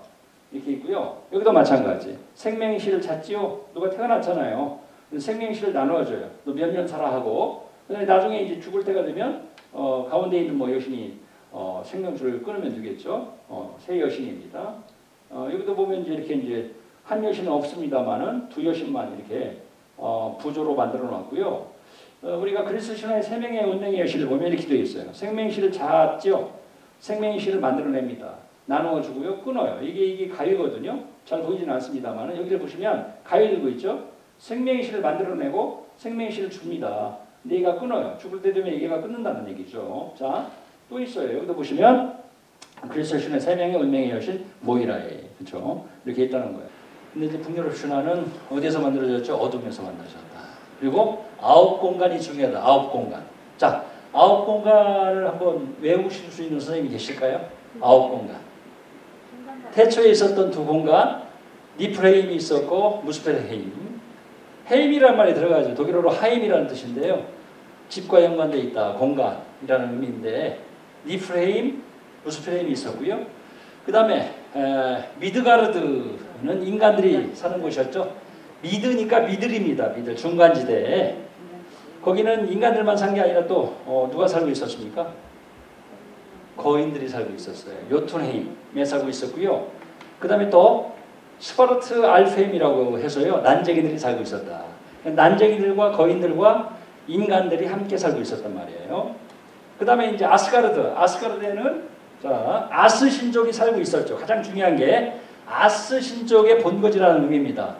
그런데 아까 말씀드렸던 아스 신족에게 패배한 그런 신족이 있었죠. 바나, 그쵸. 반신인데 바나헤임이라는 곳이 있었다. 반신족이 사는 곳이다. 또 하나 요정, 그죠? 알프헤임이 있었다. 자, 그 다음에 또 마지막으로 헬헤임이 있었다. 헬헤임 혹은 헬. 9공간이 중요합니다. 그렇죠? 근데 이제 보통 일반적으로 9공간을 얘기할 때 3공간으로 압축하기도 합니다. 그래서 미드가르드 중간지대. 우리가 반지의 제왕에서 중간지대가 바로 미드가르드입니다. 그 다음에 아스가르드가 있고요. 헬헤임 이렇게 3개의 공간으로 나누기도 합니다. 자, 그 다음에 또 하나 미드가르드와 아스가르드를 연결시켜주는 사다리가 있었다. 사다리 이름 비프로스트가 있었다라는 거예요. 자, 그래서 이제 신들에 관한 뭐 설명을 해야 되겠는데요. 이 9가지 공간도요. 책들에 따라서 또 달라요. 응? 그러니까 북유럽 신화를 연구하는 사람에 따라서 9공간이 약간 달라질 수 있고요. 그 다음에 또 그 아스가르드에 사는 신들이 있는데 많은 신들이 있었겠죠.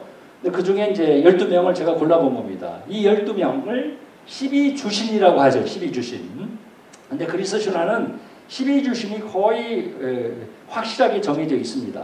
근데 북유럽 신화의 12주신은 또 달라질 수 있다. 몇 명이 달라질 수 있다는 거예요. 그렇죠? 근데 여기 나와 있는 것은 뭐 저의 견해에 따라서 제가 한번 골라본 거죠. 그러니까 얘네들이 비프로스를 타고 미드가르드로 내려와서 영웅들과 거인들과 싸우는 얘기. 그 얘기가 북유럽 신화의 대부분을 차지한다고 그랬죠. 하여튼 그 신들을 제가 소개를 하는 겁니다. 자, 중요한 게 신들의 왕 오딘이 있었다. 오딘. 자, 오딘은 독일에서는요, 보단이라고 했어요. 특히 독일에서는. 그 다음에 보덴이라고 했었죠. 수율이라는 단어가 여기서 나온 거다. 그렇죠? 보덴스 다그. 다그가 아까 어떤 신이었습니까? 낮의 신이었죠. 데이. 데이가 저기서 나왔는데 다그 기억하십니까? 그래서 보덴스 다그라는 말이에요. 그렇죠? 여기서 웬스데이라는 단어가 나왔다는 얘기고요. 오딘은 기후의 신이자 지혜의 신이에요. 기후의 신입니다. 기후. 그러니까 하늘을 담당했던 신이죠. 자, 제우스가 하늘의 신이라고 하는데 제우스도 기후의 신이에요. 제우스가 지금 천둥치고 번개치고 비를 내려주는 것이죠. 하늘을 지배하는 자, 땅도 지배한다고 그러잖아요. 왜? 비를 내려야 되죠. 그래야 대지가 풍성해지고 바닷물도 어느 정도 염분도 있어야 되지만 그게 너무나 염분이 강하면 안 되니까 강물이 흘러가서 그것을 갖다가 묽게 해주는 것이고요. 그렇죠? 그러니까 굉장히 이게 하늘이 중요합니다. 기후가 중요하고요. 기후의 신이기도 합니다. 제우스의 무기가 뭡니까? 천둥과 번개와 벼락이에요. 그렇죠? 주 무기가. 자, 그런데 기후의 신이자 지혜의 신입니다. 또. 자, 그리고 오딘의 특징이 뭡니까? 외모상 특징이 애꾸눈이죠. 자, 왜 애꾸눈이 됐냐? 미미르의 샘에 가서 미미르한테 지혜의 신 아닙니까? 가서 지혜를 달라고 하니까요. 미미르가 그러면 네가 원하는 저 지혜를 다 줄 테니까 너의 눈을 하나 다오 하니까 거침없이 눈을 뺏어 주었어요. 그렇죠? 그 정도로 지혜에 대한 열망이 강했던 신이었어요. 그래서 항상 그것을 가리기 위해서 책이 이렇게 있는 그런 모자를 쓰고 다니면서 한쪽 눈을 가리죠. 그렇죠? 눈을 빼서 줬으니까. 자, 그래서 항상 챙이 있는 넓은 모자를 깊이 눌러 쓰고 다녔다. 이게 바로 오딘의 모습이죠. 이쪽 눈이 하나 없다는 겁니다. 자, 그 다음에 오딘은 아스가르드의 궁전을 세 채 가지고 있어요. 하나는 글라드세임이죠. 이건 회의장이에요. 신들의 회의장이고요. 발라스칼프는 자기 거처고요. 하나는 바랄라입니다. 바랄라라는 말은 많이 들어보셨을 수도 있어요. 많이 언급이 되니까. 근데 여기서는요, 신들과 영웅들과 연애를 즐겼대요. 근데 어떤 영웅들이냐? 죽은 영웅의 홀령들과 같이 연애를 즐겼다. 근데 왜 죽은 영웅들의 홀령들이 와 있냐? 오딘은 항상 불안하게 생각하고 있어. 언젠가 거인들이 비프로스를 타고 자기들을 공격할 것이다. 라는 것을 항상 염두에 두고 있죠. 그런데 그때가 되면 싸울 신들이 얼마 안 되잖아요. 그래서 전사들이 필요하다 해가지고 이 지상에서 전쟁이 일어나면 영웅들이 죽잖아요. 죽으면 그 홀령들을 데리러 갑니다. 자기 특별 수용을 보내가지고 그래서 홀령들을 데려와요. 데려와서 바랄라에 기거하도록 하면서 거기서 훈련도 시키고요. 최후의 전쟁을 대비한다는 것이죠. 그렇죠? 자, 그래서 과연 마지막에 거인들이 쳐들어오죠.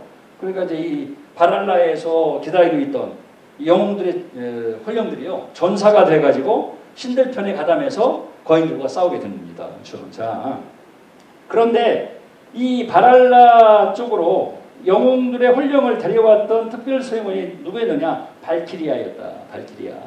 그렇죠? 9명의 여신급이었어요. 9명. 그래서 신화에도 보면은요, 그 뮤즈 여신이라고 영어로 하면, 근데 이제 그리스어로 얘기하면 무사 혹은 무사의 여신이라고 합니다. 9명이에요.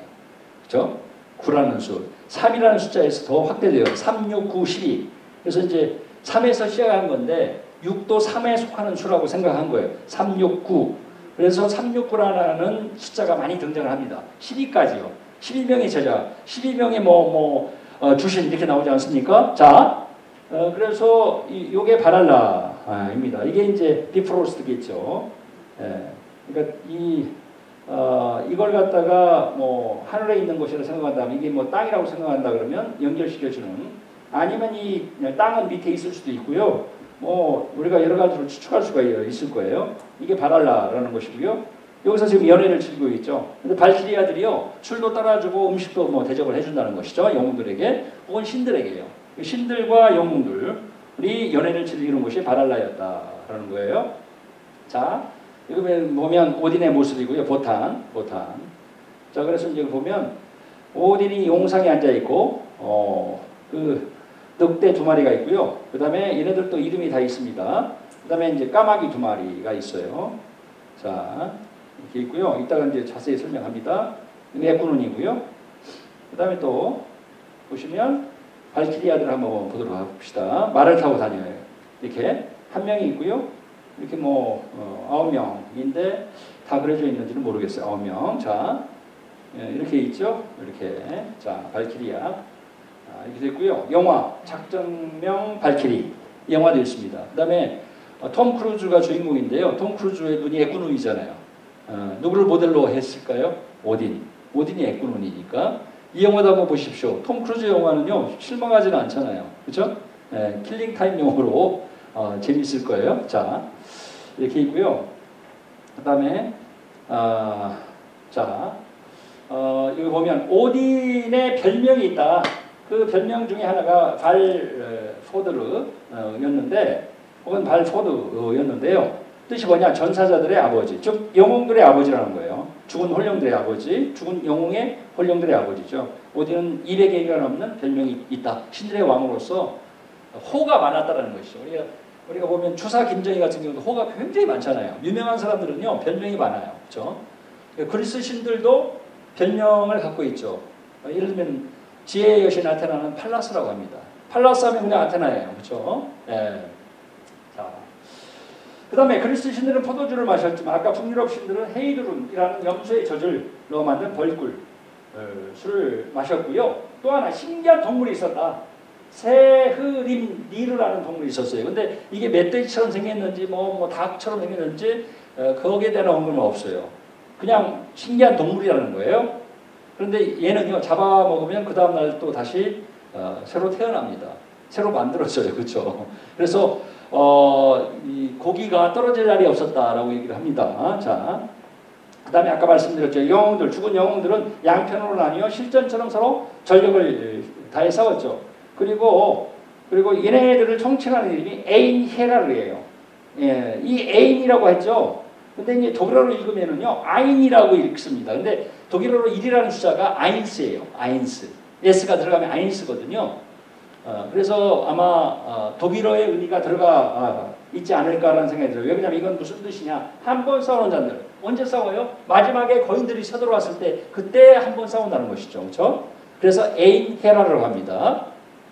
자, 그 한 번 싸우는 그 전쟁 이름이 바로 라그나로크예요. 라그나로크. 여기 O에 점이 2개가 있고요. 없는 경우도 있어요. 영어 같은 경우는. 그래서 우리 토종 게임 이름 중에 게임 있죠. 라그나로크가 있습니다. 그렇죠? 이걸 모델로 한 것이죠. 자, 그리고 라그나로크는요. 뭐냐면은 신들의 황혼이라는 뜻이에요. 신들의 황혼. 그래서 바그너의 니벨룽의 반지가 4부작이거든요. 마지막이 괴터 덴머룽인데 독일어로 괴터 덴머룽. 그게 뭐냐? 괴터가 신들이라는 뜻이고요. 덴머룽이 황혼이라는 뜻이거든요. 그래서 이것을 그대로 독일어로 옮긴 겁니다. 라그나로크를. 바그너의 니벨룽의 반지는 4부로 이루어져 있잖아요. 그죠? 1부가 라인의 황금이고 뭐 2부가 발키리아예요. 아까. 그죠? 3부가 지그프리드이고요. 지그프리드. 그다음에 4부가 신들의 황혼이거든요. 다 북유럽 신화를 모델로 해서 만든 게 바로 니벨룽의 반지다라는 거예요. 니벨룽도요. 니플. 아까 니플레임과 똑같습니다. 그렇죠? 안개라는 독일어 단어에서 나온 거예요. 그렇죠? 자, 라그나로크 다 죽는다라는 얘기. 다 죽는다. 자, 이렇게 됐고요. 그다음에 오딘에게는 3가지 보물이 있었다. 하나는 국리르라는 창이 있었어요. 절대로 표적에서 벗어나지 않아요. 둘째는 발이 8개나 달린 명만 슬레이프니르가 있었어요. 발이 8개 달렸으니까 얼마나 빠르겠습니까? 공중도 날아요. 지하세계로 갈 수 있었고요. 이름이 좀 어려워서 그렇지 슬레이프니르. 또 하나는 드라우프니르가 있었어요. 반지인데요. 8일 지나면 하나가 있다 그러면 8일이 지나면 8개가 불어나서 9개가 됩니다. 구라는 숫자가 또 여기서 등장을 하죠. 3가지 보물이 있었다라는 거. 그 다음에 아까 말씀드렸던 늑대 2마리 게리와 프레키고요. 그 다음에 여기 까마귀 2마리 흑인과 문인이에요. 그래서 어깨 쭉지에 앉아있죠. 하나는 생각, 이 흑인은 생각, 기억은 문인, 문인은 기억이라는 뜻이죠. 그래서 이제 낮 동안에 그 9공간, 세상의 9공간을 돌아다니면서 모든 걸 다 듣고 와서 오딘에게 다 알려줍니다. 정보. 그렇죠? 첩보원이나 비슷하죠. 자, 그 다음에 이제 두 번째가 프리그입니다. 헤라와 똑같아요. 프리그는 누구냐? 오딘의 아내입니다. 프리그라고만 했을 뿐이에요. 그래서 뭐 자식들이 뭐 이렇게 몇 명 있죠. 발데르, 호드, 뭐 헤르모드, 브라기가 있는데 중요한 게 속성이 뭐냐? 헤라처럼 결혼과 모성의 여신이었고 화로와 집안일의 여신이었다. 헤라도 집안일의 여신이었거든요. 그러니까 결혼과 모성의 여신 똑같습니다. 자, 그 다음에 실처럼 구름을 잡기도 했다. 실처럼 구름을 만들어내기도 했다는 거예요. 실을 잡는다라고 하는 것은 실을 만들어내는 것이죠, 그렇죠? 자, 그래서 보시면은 이게 이제 슬레이프 니르. 자, 말이죠. 8개의 다리를 갖고 있고요. 여기도 8개의 다리예요. 그 다음에 이제 국니르라는 창을 들고 있고 하늘을 날고 있습니다. 슬레이프 니를 타고요. 자, 그 다음에 또 보시면 여기도 이제 후닌 뭐 그 다음에 문인. 자, 그래서 까마귀이고요. 그 다음에 여기 이제 보시면 아까도 말씀드렸다시피 까마귀 2마리, 늑대 2마리. 예? 이건 형상이고요. 늑대 2마리 밑에 딱 있네요, 그렇죠? 자, 게리와 프레키. 자, 그 다음에 이제 실처럼 구름을 잡기도 했다. 중요한 게 이제 프리그니까요. 프리그. 오딘 프리그입니다. 오딘 프리그. 제우스 헤라. 그 다음에 오딘 프리그죠. 자, 이렇게 되어 있고요. 그 다음에 이제 이 보시면은 이 그 오딘의 용상이 하나 있어요. 용상 이름이 흘리드스 캘프거든요. 근데 여기 앉아 있으면 아홉 세상의 모든 것을 볼 수 있어요. 현대의 CCTV처럼. 그렇죠? 근데 어떤 신도 여기 앉을 수 없는데 이 프리그만은 아내로서 여기 앉을 수 있는 권한이 있었다라는 얘기예요. 그렇죠? 흘리드스 캘프. 어렵죠? 흘리드스 캘프. 용상 이름이고요. 그 다음에 프리그의 궁전이 펜살리르입니다. 그런데 이제 여기에 신여신이 있어요. 자, 3명만 얘기합니다. 플라는 프리그의 보석함을 관리를 하고 있고요. 그나는 프리그의 전령이고요. 러프는 사랑하는 여인들의 장래에 걸림돌이 되는 것을 무엇이든 제거해줬죠. 그러니까 뭐 연인들의 어떤 사랑과 관련해서 뭔가 문제를 뭐 해결해야 되겠다 그러면 아마 프리그한테 기도를 하면 프리그는 누구한테 명령을 내리느냐? 로픈에게 명령을 내리면 로픈이 가서 그 걸림돌을 해결해 주었던 모양이에요. 하여튼 자, 그러나 이제 중요한 건 뭐 이런 거 다 외우실 게 아니라 일단 오딘의 아내가 누구냐? 프리그다. 결혼과 모성의 여신이다. 뭐 이 정도만. 자, 그래서 여기 보시면은요, 이게 이제 플리드스 캘프거든요. 그래서 이게 이제 얘가 프리그고요. 얘가 이제 오딘입니다. 여기도 마찬가지. 오딘과 프리그. 제우스와 헤라라는 그림도 굉장히 많습니다만 여기 보세요. 전령 말을 갖고 있고요. 여기 지금 보석함 갖고 있잖아요. 플라그나고요. 여기도 이게 플라예요. 플라. 이게 이제 뭐 프리그고요. 그다음에 이제 그나한테 전령이니까 명령을 내리죠. 갔다 와 하고 여기 지금 고개 숙이고 있고 보석함 관리하고 있는 자 이렇게 돼 있고요. 그 다음에 세 번째 천둥의 신 토르죠. 토르. 근데 이제 니벨룽의 반지를 보면 토르가 등장하지 않죠. 누가 등장하느냐? 도나르가 등장하는데 도나르가 바로 토르입니다. 도나르. 자, 그 다음에 그 목요일 날이라는 단어가 토르스 데이에서 나온 것이다. 그러니까 토르의 날이다 해서 천둥의 날. 그 다음에 이 돈너가 또 이게 천둥이라는 뜻이거든요. 독일어로 돈너스탁이 되고 있고요. 자, 토르는 여로도의 아들이었죠. 또한 농업의 신이기도 했어요. 자, 천둥신이기도 했지만 비와 연관되어 있으니까 농업의 신이기도 했죠. 힘이 가장 셌다. 힘이. 게다가 무기 2개가 있었다. 맥인 겨로드라는 벨트 하나가 있었고요. 그 다음에 여러분들 아시죠? 토로하면 망치가 생각나잖아요. 네? 망치. 그래서 멸리르라는 망치가 있었다는 거예요. 자, 왜 벨트를 맵니까? 역도 선수들이 벨트 매는 이유가요. 힘을 모으기 위해서 그런 거예요. 그렇죠? 그러니까 얘도 마찬가지. 이름이 맥인 겨로드이고요. 멸리르였다라는 거죠. 근데 멸리르는 국리르처럼 오딘의 창이 국리르였었죠. 표적을 향해서 딱 날아가죠. 그러면 표적을 백중 맞추고 다시 돌아와요. 부메랑처럼. 그죠? 자, 근데 특징이 뭐였느냐? 손잡이가 아주 짧았다라는 거예요. 손잡이가. 자, 그래서 여기 보시면 요게 이제 멸리르라는 망치고요. 그다음에 염소 2마리가 끄는 마차를 타고 다녀요. 염소 두 마리가 마차를 타고 다니면서 거인들을 응징을 하고 있는 그런 장면이고 여기도 마찬가지 토르의 망치가 있고요. 염소 두 마리가 끄는 마차를 타고 다니네요. 토르의 망치가 새겨져 있는 곳이 어디냐? 바로 볼보 자동차. 이 헤드라이트에 토르의 망치가 이렇게 새겨져 있습니다. 그렇죠? 토르의 망치. 볼보가 스웨덴의 자동차 회사 아닙니까? 우리나라의 현대 자동차처럼. 그리고 또 더 자세히 보시면요. 이렇게 되어 있다는 얘기죠. 이렇게. 자, 이렇게 되어 있고요. 마블 회사, 마블이라는 영화사가 있죠. 그래서 우리가 어벤져스 시리즈를 만든 마블 스튜디오라고 얘기하죠. 영화사. 여기도 이제 망치에다가 이렇게 했죠. 자, 그 영화 얘기도 참 재미있는데, 그렇죠? 자, 이렇게 있고요. 그 다음에 토르의 아내가 누구냐? 시프다. 근데 시프는 뭘로 유명합니까? 이 아름다운 금발 머리 칼로 유명합니다. 그런데 이제 사건이 벌어지죠. 로키가 이 시프가 잠들어 있는 사이에 이곳을 싹둑 잘라가요. 그렇죠? 나중에 그게 밝혀지죠. 그러니까 토르가 이제 원상복귀 하나 하니까 로키가 난쟁이들한테 가가지고요 황금으로 만든 가발을 이것보다 더 훌륭한 가발을 만들어줍니다. 그렇게 단아식의 이야기라는 거예요, 그렇죠? 자, 그래서 지금 여기 보시면은 잠들어 있는 것을 확인하고 로키가 지금 담 넘어서 와서 싹둑 잘라가죠. 그러니까 막 이게 잠에서 깨서 보니까 얘가 허전하죠. 이 시프가 막 울고 있습니다. 그때 이제 남편이 돌아오죠. 그러니까 이제 남편이 추측을 합니다. 이건 분명히 로키가 그랬을 것이다. 장난꾸러기 신이니까 악의 화신이기도 하고 로키 자체가요. 그래서 결국 이제 로키를 족쳐서 자백을 받아내고요. 만들어 와 하니까 이제 난쟁이들한테 가서 황금 가발을 만들어 오죠. 자, 그 다음에 풍작의 신 프레이르가 있어요. 사랑의 여신 프레이야. 이 남매죠, 남매. 즉 인질로 왔던 반신족에게서 느로드의 자식들입니다.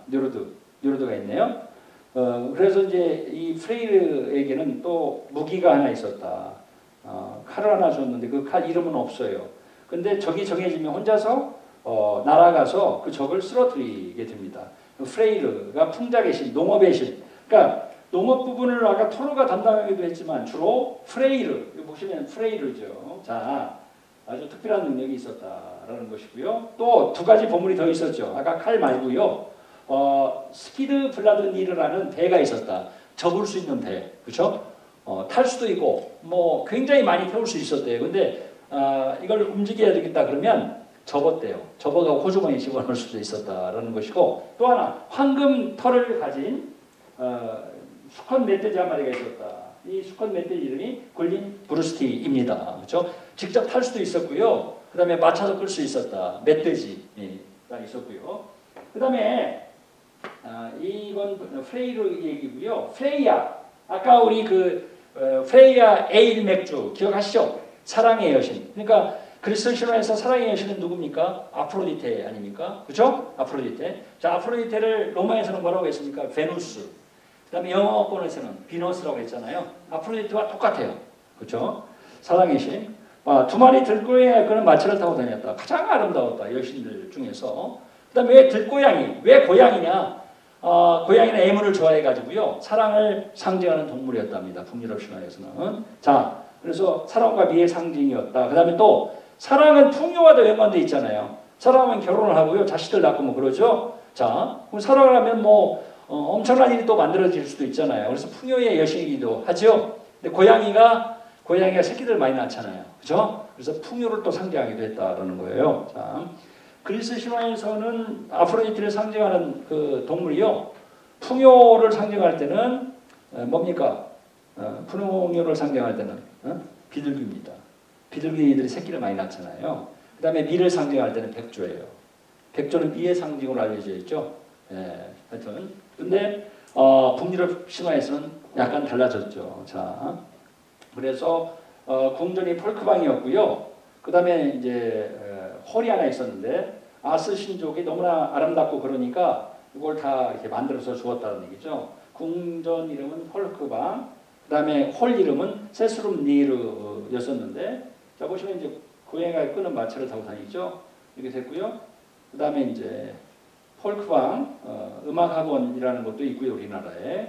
보면 여기 이제 에센의 펄프강 예술대학 로고도 이렇게 있어요. 펄프강 이렇게 있고요. 자, 그다음에 이제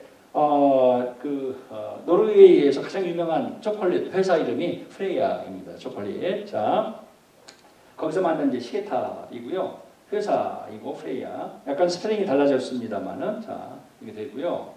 자, 그다음에 프레이야는 사랑과 미의 여신답게 보석으로 만든 장식으로 무척 좋아했죠. 그 중에서 가장 유명한 게요. 요 목걸이입니다. 목걸이 이름이 있어요. 바로 브리싱 가멘인데 이 목걸이를 어떻게 얻게 됐냐? 난쟁이들이 사는 동굴을 여행을 할 기회가 있었어요. 이 프레이야가요. 근데 어떤 난쟁이들 4명이요. 이렇게 목걸이를 만들고 있는데 너무나 목걸이가 아름답죠. 그래서 그걸 좀 이렇게 거저 달라고 했죠. 그랬더니 난쟁이들이 거저 줄 수는 없다. 우리들과 사랑을 나누면 그걸 주겠다 했더니 사랑의 여신답게 그냥 아무 회의도 하지 않고 꺼리낌 없이 이 난쟁이들 4명과 차례로 사랑을 나누고요. 브리싱 가멘 목걸이를 얻었다는 거예요. 그렇죠? 그래서 이 목걸이와 연관해서 많은 얘기들이 벌어집니다. 이것이 탐나니까 누가 훔쳐가서요. 그걸 또 가서 다시 돌려받기도 하고 그러면서 많은 얘기들이 만들어지겠죠. 하여튼 이 브리싱 가멘 얘기. 그 다음에 또 하나 매 깃털로 만든 겉옷이 있었는데요. 그것을 걸치면 매처럼 날아다닐 수가 있죠. 그래서 로키가 미드가르드로 내려갈 때 그걸 빌려달라고 해서 그걸 입고 날아갑니다. 그렇죠? 빨리 가서 뭔가 문제를 해결해야 되기 때문에. 자, 그 다음에 프레야는 전쟁의 여신으로서의 면모도 갖고 있었죠. 그래서 보면 가끔 그리스 신화의 전쟁의 여신 아테나처럼 온몸에 무구를 걸치고 창과 방패를 든 모습을 하고 있는데요. 자, 왜 사랑의 여신이 전쟁의 여신으로서의 면모를 갖고 있습니까? 우리 드라마 제목도 사랑과 전쟁이 있잖아요. 그렇죠? 그 사랑과 전쟁은 깊은 연관성이 있습니다. 죽음과도 연관되어 있고요. 사실 하여튼 그리스 신화에서도 아프로디테 여신, 사랑의 여신이 가장 좋아했던 남신이 전쟁의 신인 아레스입니다. 그래서 에피소드가 많이 벌어지죠. 사랑과 전쟁. 전쟁은 죽음과도 연관되어 있고요. 사랑이 정말 아름다운 것일 수도 있는데 죽음과도 연관되어 있어요. 곰곰이 생각해 보시면 무슨 말씀을 드리는지 아마 이해하실 수 있을 겁니다. 그렇죠? 그래서 사랑과 전쟁이라고 하는 거예요. 자, 그래서 어떻습니까? 지상에서 영웅들이 죽죠. 죽으면 발키리아들이 가서 걔네들 홀령들을 바랄라로 데려온다고 했었죠. 오딘의 궁전으로. 그런데 반만 데려가고요. 반은 누가 데려가느냐? 바로 이 사랑의 여신 프레이야가 데려갑니다. 데려가서 어떻게 했다는 얘기는 없어요. 그렇죠? 뭘 했는지. 근데 나중에 아마 전쟁이 일어났었을 때 데리고 가서 아마 오딘 편을 들었을 겁니다. 그렇죠? 하여튼 자 이렇게 있고요. 여기 보면 4명의 난쟁이들이 뭔가를 만들고 있죠. 이 목걸이를 그걸 보고 목걸이가 탐나서 하여튼 달라고 하니까 아까 그런 일이 벌어진 거죠. 여기도 마찬가지고요. 여기 이제 동물 입구이네요. 여기를 내려왔던 모양이에요. 자, 여기 있고요. 목걸이, 브리싱 가멘 목걸이가 유명하니까 여기도 마찬가지. 목걸이를 도난당했다가 다시 찾아다 주는 헤임달 얘기입니다. 자, 이렇게 됐고요. 6번째가 바로 신들의 파수꾼 헤임달이에요. 헤임달, 파수꾼. 이 파수꾼 헤임달은요. 자, 파수꾼이기 때문에 어디를 지키고 있어야 되겠죠. 자, 어디를 지키고 있었느냐? 여러분들 미드가르드와 아스가르드를 연결해주는 사다리가 아까 있었죠. 그 사다리 이름이 뭐였습니까? 사다리 이름이 비프로스트였잖아요. 그러면 그게 아스가르드에 걸치고 있었으니까 그 비프로스트의 아스가르드 입구 쪽이 있었겠죠. 거기에 지켜서 있었어요. 그리고 어디를 보고 있었겠습니까? 미드가르드 쪽을 보고 있었겠죠. 누가 이 비프로스트를 타고 오지 않나? 누가? 거인들이 미드가르드에 살고 있었기 때문에. 그 다음에 또 하나 그걸 알려야 되잖아요. 발견을 하면 알려야 되겠죠. 그래서 피리가 하나 있었어요. 그렇죠? 뿔피리. 피리 이름이 갈라르 호른입니다. 자, 그 다음에 멀리도 볼 수 있고 들을 수 있고 뭔가 하여튼 예민해야 되겠죠. 굉장히 섬세해야 되겠죠. 그것을 보여주는 게 바로 여기 보세요. 헤임달은 자신이 맡은 직분에 어울리기도 잠도 새보다 적게 잤어요. 신들의 파수꾼답게 그 다음에 낮이든 밤이든 100마일 밖까지 명확하게 볼 수 있었어요. 그 다음에 언덕에서 풀이 자라는 소리와 양의 등에서 털이 자라는 소리까지 대단하죠. 그렇죠? 그래서 저는 정말 헤임달을 좋아합니다. 우리 인간관계 속에서도요. 저런 어떤 뭐라고 해야 되나요? 저런 그 마음을 갖고 상대방을 배려할 수 있다 그러면 얼마나 좋겠습니까? 세상이 더 좋아질 수 있겠고요. 정치인들이 저 얘기를 들어야 돼요. 그렇죠? 국민들의 마음을 저렇게 헤아릴 수만 있으면 우리들이 어떤 생각을 하고 있는지 헤아릴 수만 있으면 더 나은 그런 정치를 할 수 있지 않을까라는 생각이 들어서 저는 정말 좋아합니다. 해인들을. 요 부분. 자, 양의 등에서 털이 자라는 소리까지 들을 수 있었다라는 거예요. 자, 그리고 다른 그 아스 신들의 궁전은 아스가르드 그 안쪽에 있었어요. 근데 얘 궁전은요, 비프로스 그 입구 쪽에 있었어요. 그렇죠? 네, 자, 그래서 한번 보시면 그 다음에 얘 엄마는 누구냐? 바로 여기 보시면 아시겠지만 에기르라는 바다의 신이 있어요. 이 에기르의 딸이 9명이 있었습니다. 아내가 란이었고요. R-A-N, 란이었어요. 아내 이름이. 근데 9명의 그 여신이 있었죠. 딸들이. 근데 얘네들은 뭘 담당했느냐? 9가지 파도. 뭐 낮은 파도, 높은 파도, 뭐 파도 종류가 9가지였던 모양인데 그 9가지 파도를 담당했던 여신들이었어요. 근데 오딘이 이 9명의 여신을 보고 반합니다. 어느 날. 그래서 사랑을 나누었는데요. 그러면 9명의 자식이 나와야 될 거 아니에요? 그렇지 않고요. 1명의 자식을 낳았대요. 공동으로. 이해할 수 없죠. 생물학적으로. 한 명을 낳았다는 거예요. 그래서 여기서 보시면 이렇게 한 명을 낳았어요. 이게 해임달이에요. 그렇죠? 이해할 수 없죠? 자, 그래서 이게 나와가지고 외할아버지 이게 바다의 신 에기르입니다. 그렇죠? 이제 에기르 나오고 아까 바다의 신 반신족 중에 뇨르드가 있었는데 뇨르드와 에기르가 어떻게 다른지는 이따가 이제 설명해 드리기로 하고요. 자, 그다음에 또 여기 보면 갤라르 호른이 있죠. 그래서 헤르메스의 모습을 갖다가 더 씌웠어요. 사실은 날개가 있지는 않아요. 그렇죠? 그다음에 헤르메스의 이 상징물인 지팡이를 들고 있잖아요. 케리케이온. 그다음에 여기 날개 달려 있죠. 이것도 날개 달려 있고요. 헤르메스의 특징을 그대로 갖다 붙인 겁니다. 자, 그러지는 않고요. 요게 특징이고 그다음에 아까 뭐 새보다도 좁게 잠을 자고 100마일 밖을 볼 수도 있고 뭐 들을 수도 있고요. 뭐 그런 특징을 갖고 있었지 이런 날개를 갖고 있지는 않았어요. 그렇죠?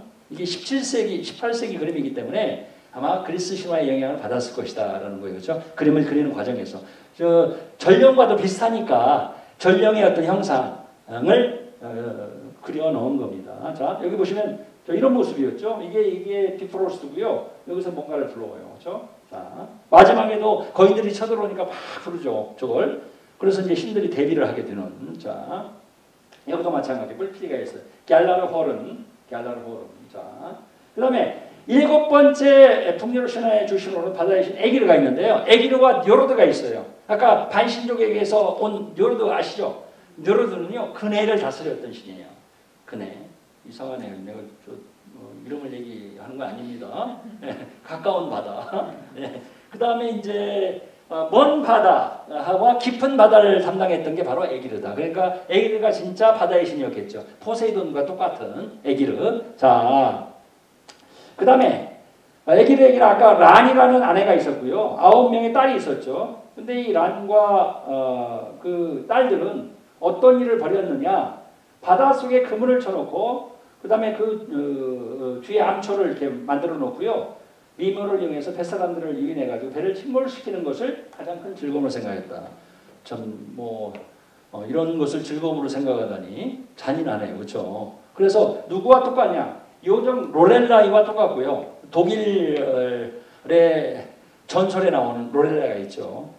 그래서 이제 라인강이 있는데 라인강의 물살이 굉장히 세지는 이렇게 강이 이렇게 꺾어서 가기 때문에 근데 그 꺾는 그 부분에 언덕이 하나 있었어요.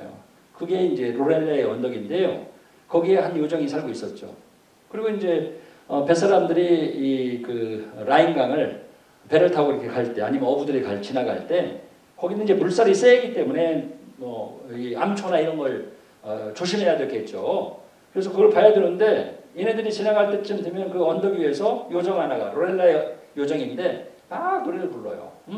근데 너무나 아름다운 나머지 이렇게 보다가 넋을 잃고 보다가 암초에 부딪혀서 결국 침몰되거든요. 그게 로렐라예요. 그렇죠? 그 하이네 시 중에 로렐라가 있고요. 우리 한강수 타령처럼 우리 라인강에 관한 노래들이 많이 있을 거 아니에요. 가장 유명한 게 로렐라예요, 그렇죠? 라인강면에 있었던 로렐라의 언덕과 연관되어 있는. 그래서 저도 동문학을 했기 때문에 독일에 가면 거기를 꼭 가봐야지. 해가지고 뭐 이제 기회를 뭐 이렇게 보다가 뭐 누가 간다고 해서 이렇게 버스를 타고 묻어서 간 적이 있었죠. 너무나 막 마음이 설레고요. 그래서 이제 가까이 가가지고 막 이제 올라갔죠. 남들보다도 더 빨리 막 올라갔어요. 뭐 몇백 미터 안 되는 언덕이었기 때문에 올라가자마자 실망했죠. 그냥 언덕이에요. 언덕이고 그다음에 롤렐라의 상이 뭐 있고요. 밑에 보면 이제 그 라인강이 보이죠, 그렇죠? 그냥 언덕이에요. 안 갈 걸. 그냥 내 마음속에 간직하고 살 걸, 그렇죠? 환상이 깨져버렸어요, 그렇죠? 그다음에 여러분들 세레네스는 아시죠? 세레네스 지난 시간에 우리가 설명을 해드렸죠. 지난 수요일 날. 그래서 어떤 섬에 살고 있는데 평소에 가만히 있다가 뭐 2마리라는 설도 있고 3마리라는 설이 있는데 있다가 어떻습니까? 평소에 가만히 있다가 노래를 불러요. 근데 형상을 얘기할 때, 모습을 얘기할 때 2가지 설이 있죠. 하나는 괴조다. 몸통이 새고요. 이 머리 부분이 여자다. 그 다음에 또 하나는 위쪽 부분 상반신은 여자였고 하반신은 물고기였다. 그렇죠? 그런데 이제 평소에 가만히 있다가 아까 로렐라이처럼 배가 지나가면 노래를 부르는데 노래 소리가 너무나 절묘하죠. 그래서 가까운 데 가서 그 섬 가까운 데 가서 얼굴도 보고 또 더 자세히 들어야 되겠다 해서 배를 몰고 그쪽으로 갑니다. 그러면 그 섬 주위가 다 암초투성이어서 결국 암초에 부딪혀서 배가 침몰되잖아요. 그렇죠? 그래서 결국 그 익사해서 죽는데 그러면 이제 시신을 먹고 살았다는 거예요. 그렇죠? 그래서 이제 뭐 지난 시간에 말씀드렸었죠. 우리 스타벅스의 로고가 인어라는 설에 근거해서 만든 그 로고다라는 것이죠. 자, 그랬었는데 원조라기보다도 그것과 똑같은 그 빰무파탈의 원형이라고 할 수 있죠. 그렇죠? 빰무파탈 이렇게 되고요. 8번째 북유럽 신화의 주신으로는 시와 음악과 음유 신의 신이었던 브라기. 그러니까 시와 음악과 음유 신이니까 뭘 들고 다니겠어요? 바로 하프, 황금 하프를 들고 다녔다는 얘기예요. 그렇죠? 그래서 여기 보시면 이런 하프, 자 하프를 들고 다녔고요.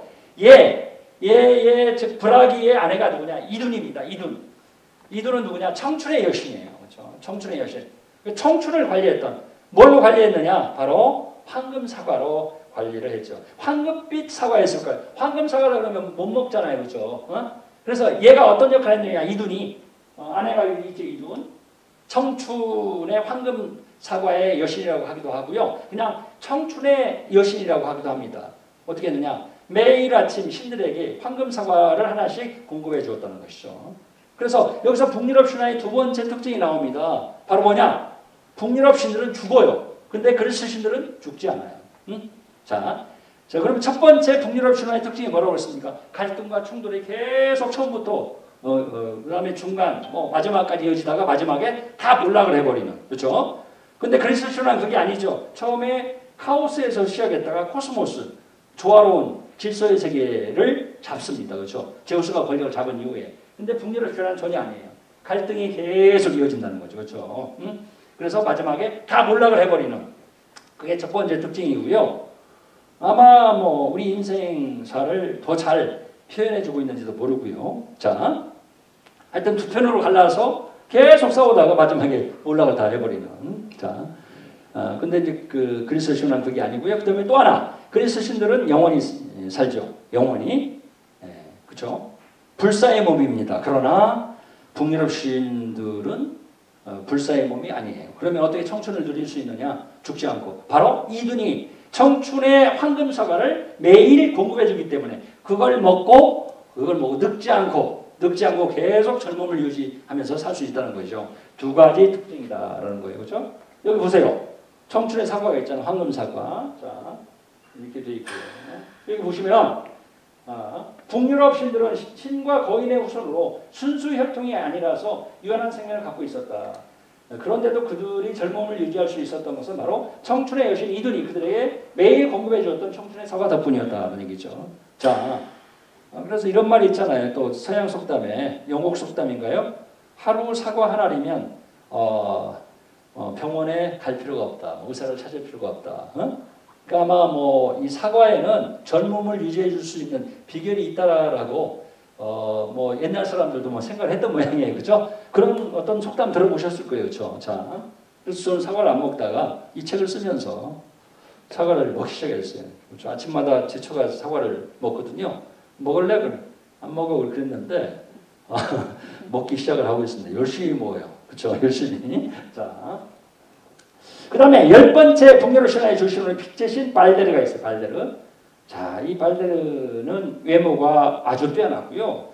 마음씨 또한 비단결처럼 부었으며 몸에서는 왕체가 났대요. 특히 그의 눈처럼 하얀 이마와 금빛처럼 찬란하게 빛나는 머리카락은 태양빛을 연상시켰어요. 후광이 보였다는 거예요. 그렇죠? 후광이. 이마가 막 번쩍번쩍 빛나고.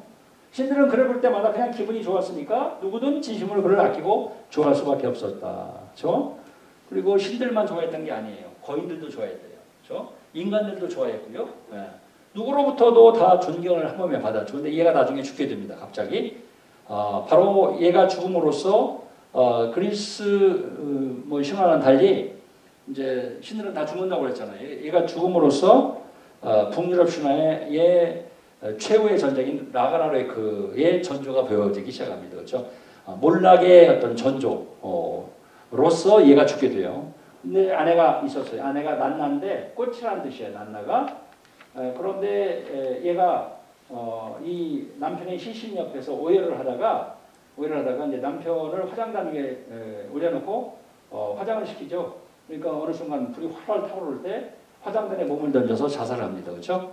또 하나의 설은 뭐냐면은 오열을 하다가 너무 애통한 나머지 피를 토하고 쓰러져서 남편의 시신 위에 엎어져서 죽게 됐다. 그래서 같이 화장을 뭐 하게 됐다. 그렇죠? 장례를 치르게 됐다. 뭐 이런 얘기도 있습니다만 그래서 금슬의 화신으로 알려져 있어요. 이 부분은. 자, 11번째 북유럽 신화의 주신으로는 전쟁의 신 티르죠. 근데 티르는요.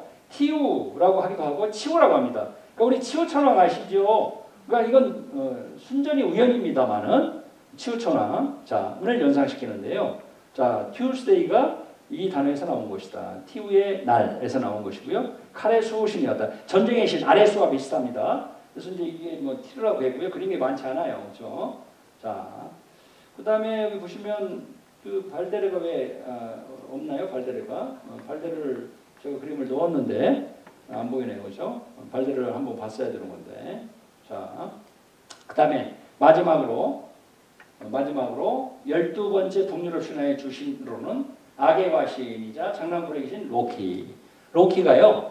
R이 아닙니다. 영화 로키가 아니에요. 영화 로키는 ROCKEY일 거예요. 근데 이건 LOKI예요. 로키죠. 자, 그래서 보시면 아시겠지만 매우 불안정하며 어디로 튈지 전혀 예측할 수 없는 성격의 소유자였다. 그래서 신들의 모든 문제는 얘 때문에 생겨요. 그렇죠? 그리고 사실 얘는 거인족의 후손이었는데 오딘과 의형제를 맺었대요. 그때부터 아스 신족에게 속하게 됐는데 왜 의형제를 맺었는지 또 알 수가 없어요. 그렇죠? 북유럽 신화의 단점이 가끔가다 드러나죠. 자세한 설명 없이 그냥 무턱대고 그냥 이렇게 뭐 어떤 얘기를 해버립니다. 그렇죠? 자, 하여튼 보세요. 교활한 꾀로 계속해서 신들을 위험에 빠뜨리기도 하지만 동시에 신들을 위험에서 구해주기도 했다. 위험에 빠뜨린 경우가 정말 많았어요. 아까 시프의 뭐 머리카락을 잘라가지고 또 문제를 일으키고요. 또 그걸 지가 해결해야 돼 또. 뭐 그런 일들이 비일비재하게 일어났는데 얘 때문에 일어났다는 얘기예요. 그렇죠? 그리고 결국 얘 때문에 세계 종말이 앞당겨지고 전쟁이 앞당겨지고 그래서 또 얘가 마지막에는요. 거인들 편에 가담해요. 그리고 신들을 공격합니다. 그렇죠? 자, 그 다음에 이제 우리 그 니베룽의 반지를 보면은요. 로키가 등장하지 않고 로게가 등장해요. 근데 이 로게의 이름을 어디서 빌려왔을까? 파고나가 자세한 설명이 없으니까.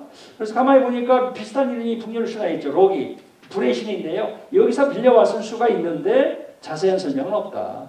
그렇죠? 자, 로키는 앙그르보다라는 거인 아내와의 사이에서 또 다른 아내가 있었죠. 정실 부인이 있었는데 시프라는. 근데 이제 그렇죠? 시긴이라는 그렇죠? 시프는 발데르의 아내였고요. 자, 앙그르보다라는 거인 아내와 사이에서 3명의 자식을 둡니다. 하나는 헬이었고요. 왕뱀 요르문간드가 있었고 늑대 펠리르. 근데 얘네들이 태어나니까요. 이 아스 신들 중에서 얘를 담당했던 어떤 신이 얘네들이 나중에 이 화근이 된다. 그래서 얘네들 유폐시켜야 된다라고 하니까 그 얘기를 듣고요. 얘네들 각각 다른 곳에 유폐를 시킵니다. 즉 여러분 간도 왕뱀이죠. 왕뱀. 왕뱀은 아까 대지를 둘러싸고 있는 바다에 집어쳐넣어요. 그래서 못 나오게 하죠. 그리고 얘가 자라더니 결국 어떻게 합니까? 꼬리를 물 정도로 성장하게 됐다. 자, 그 다음에 또 하나. 이 누굽니까? 헬은요. 헬은 지하세계에 가둬요. 지하세계에 가두면 별일 없겠지 하고 구세의 헬. 그래서 헬은 지하세계를 관장하는 여신이 되기도 하고요. 여신이기도 하고 또 지하세계를 가리키기도 해요. 지하세계 자체를. 우리가 그리스 신화에서도 하데스가 지하세계일 수도 있거든요. 근데 하데스가 지하세계를 관장하는 신이기도 하죠. 마찬가지입니다. 자, 그래서 이렇게 가두고요. 늑대 펠리르는 아스가르드의 어떤 숲속에 아무도 없는 숲속에다가 막 돌로 막 해서 쇠사슬로 묶어서 절대로 끊어지지 않는 끈으로 묶은 다음에 돌로 괴어서 탈출하지 못하도록 묶어놓죠. 그런데 세계 종말에 가까우니까 즉 신들과 거인들의 싸움이 가까워지니까 얘네들도 족쇄에서 풀려서요 거인들 편에 가담을 합니다. 그렇죠? 그래서 혁혁한 전공을 세우죠. 신들을 다 죽입니다. 하나씩 1대1 대결해서. 자, 그런 얘기를 이제 나중에 우리가 이제 기회가 있으면 하게 될 거라는 얘기죠. 그래서 여기 보시면 왕뱀이 있고요. 늑대 펠리르가 있고 여기 이제 헬이 있죠. 이게 이제 앙그르보다일 수 있죠. 엄마. 자, 로키 아내일 수 있어요. 자, 이게 이제 헬이고요. 개가 한 마리 있어요. 바로 가름이라는 개입니다. 지하세계를 관장하는 또 개가 있죠. 그러니까 아마 헬의 종노릇을 하는, 자, 부하 노릇을 하는 지하세계, 그리스 신화에도 지하세계 개가 있죠. 머리가 셋 달린 괴물개. 뭡니까? 케르베로스가 있었잖아요. 그렇죠? 그러니까 이거는 머리가 셋 달리지는 않았어요. 그렇죠? 그러나 불을 뿜어요. 이렇게. 이게 헬입니다. 자, 그리고 이게 헬이 지하세계에 있다 보니까 이 아까 그 세계수가 뭐였습니까? 이그드라실. 그 뿌리 속에 있었겠죠. 그 뿌리 밑에. 자, 그리고 거기에 이제 왕뱀 한 마리가 있고요. 자, 이렇게 있고. 자, 시긴이 있었죠. 발들의 아내 난나 못지않게 남편 로케에게 아주 헌신적이고 충실한 아내였죠. 그리고 이게 이제 12명인데 자, 몇 명의 또 다른 신 3명만 언급을 하죠. 바로 헤르모드인데요. 신들의 전령이었어요. 간반텐이라는 지팡이를 들고 다녔죠. 우리가 헤르메스가 지팡이 들고 다닌 것처럼 헤르메스가 거의 비슷하잖아요. 헤르모드, 헤르메스, 포르세티 여신인데 법과 정의와 진실의 신이에요. 포르세티. 그래서 이렇게 심판석에 앉아갖고 심판을 하잖아요. 억울한 일을 당했어요. 울고 있죠. 여기 주인이 있네요. 포석지를 묶여서 이 심판하는 포르세티가 있고요. 또 하나 스카디가 있어요. 스카디는 바로 여기 보면 사냥과 겨울의 신이어서 그리스 신화의 사냥의 신인 아르테미스를 연상시키죠. 스카디. 자, 그러니까 지금 15명을 얘기했죠. 뭐 15명 다 뭐 기억하실 필요는 없겠지만 일단 12명이 있다. 12명. 자, 얘네들은 뭐 중요한 신은 아닙니다만 그렇죠? 자, 그런데 자, 마무리를 해야 되겠죠. 자, 북유럽 신화는 앞에서 우리가 언급했죠. 아우폰간 얘기했었고요. 그 다음에 12명의 주신을 얘기했죠. 그래서 얘네들을 중심으로 한, 그렇죠? 12명의 신들을 중심으로 한 신들의 편과 서리거인들을 중심으로 한 거인들의 편으로 나뉘어서 서로 싸우다가 결국 모두 다 몰락하는 최후의 전쟁, 라그나로크로 끝을 맺어요. 그렇죠? 계속 싸움이 이어지다가, 라그나로크로. 자, 그런데 지금 뭐, 아까도 말씀드렸지만, 거인들이 올라가는 경우는 거의 없다. 거의. 주로 신들이 내려온다라는 얘기죠. 그렇죠? 그러면 신들이 다 내려오느냐, 12명이? 그것도 아니에요, 또. 그 중에서 3명이 주로 내려와요. 누구냐? 바로, 보면, 오딘, 로키, 그 다음에 누굽니까? 토르. 그렇죠? 요 세 신이 주로 내려와서 싸움을 벌이는데, 만약 우리가 이용을 한다 그러면, 이런 그 싸움 얘기를 하는 겁니다. 중요한 얘기. 그리고 이 싸움을 형상화해서, 싸움을 활용을 해서 영화를 만든 게 바로 어벤져스 시리즈의 토르 얘기예요. 그렇죠? 그리고 가장 큰 역할을 하는 게 토르죠. 그렇죠? 다른 신들과 싸우다가 토르가 나타났다면 거인들은 뭐 그냥 뭐 무서워서 그냥 이렇게 주랭랑을 치지요. 자, 그래서 세 신이고요. 그래서 오늘 뭐 여기까지만 하도록 하겠습니다.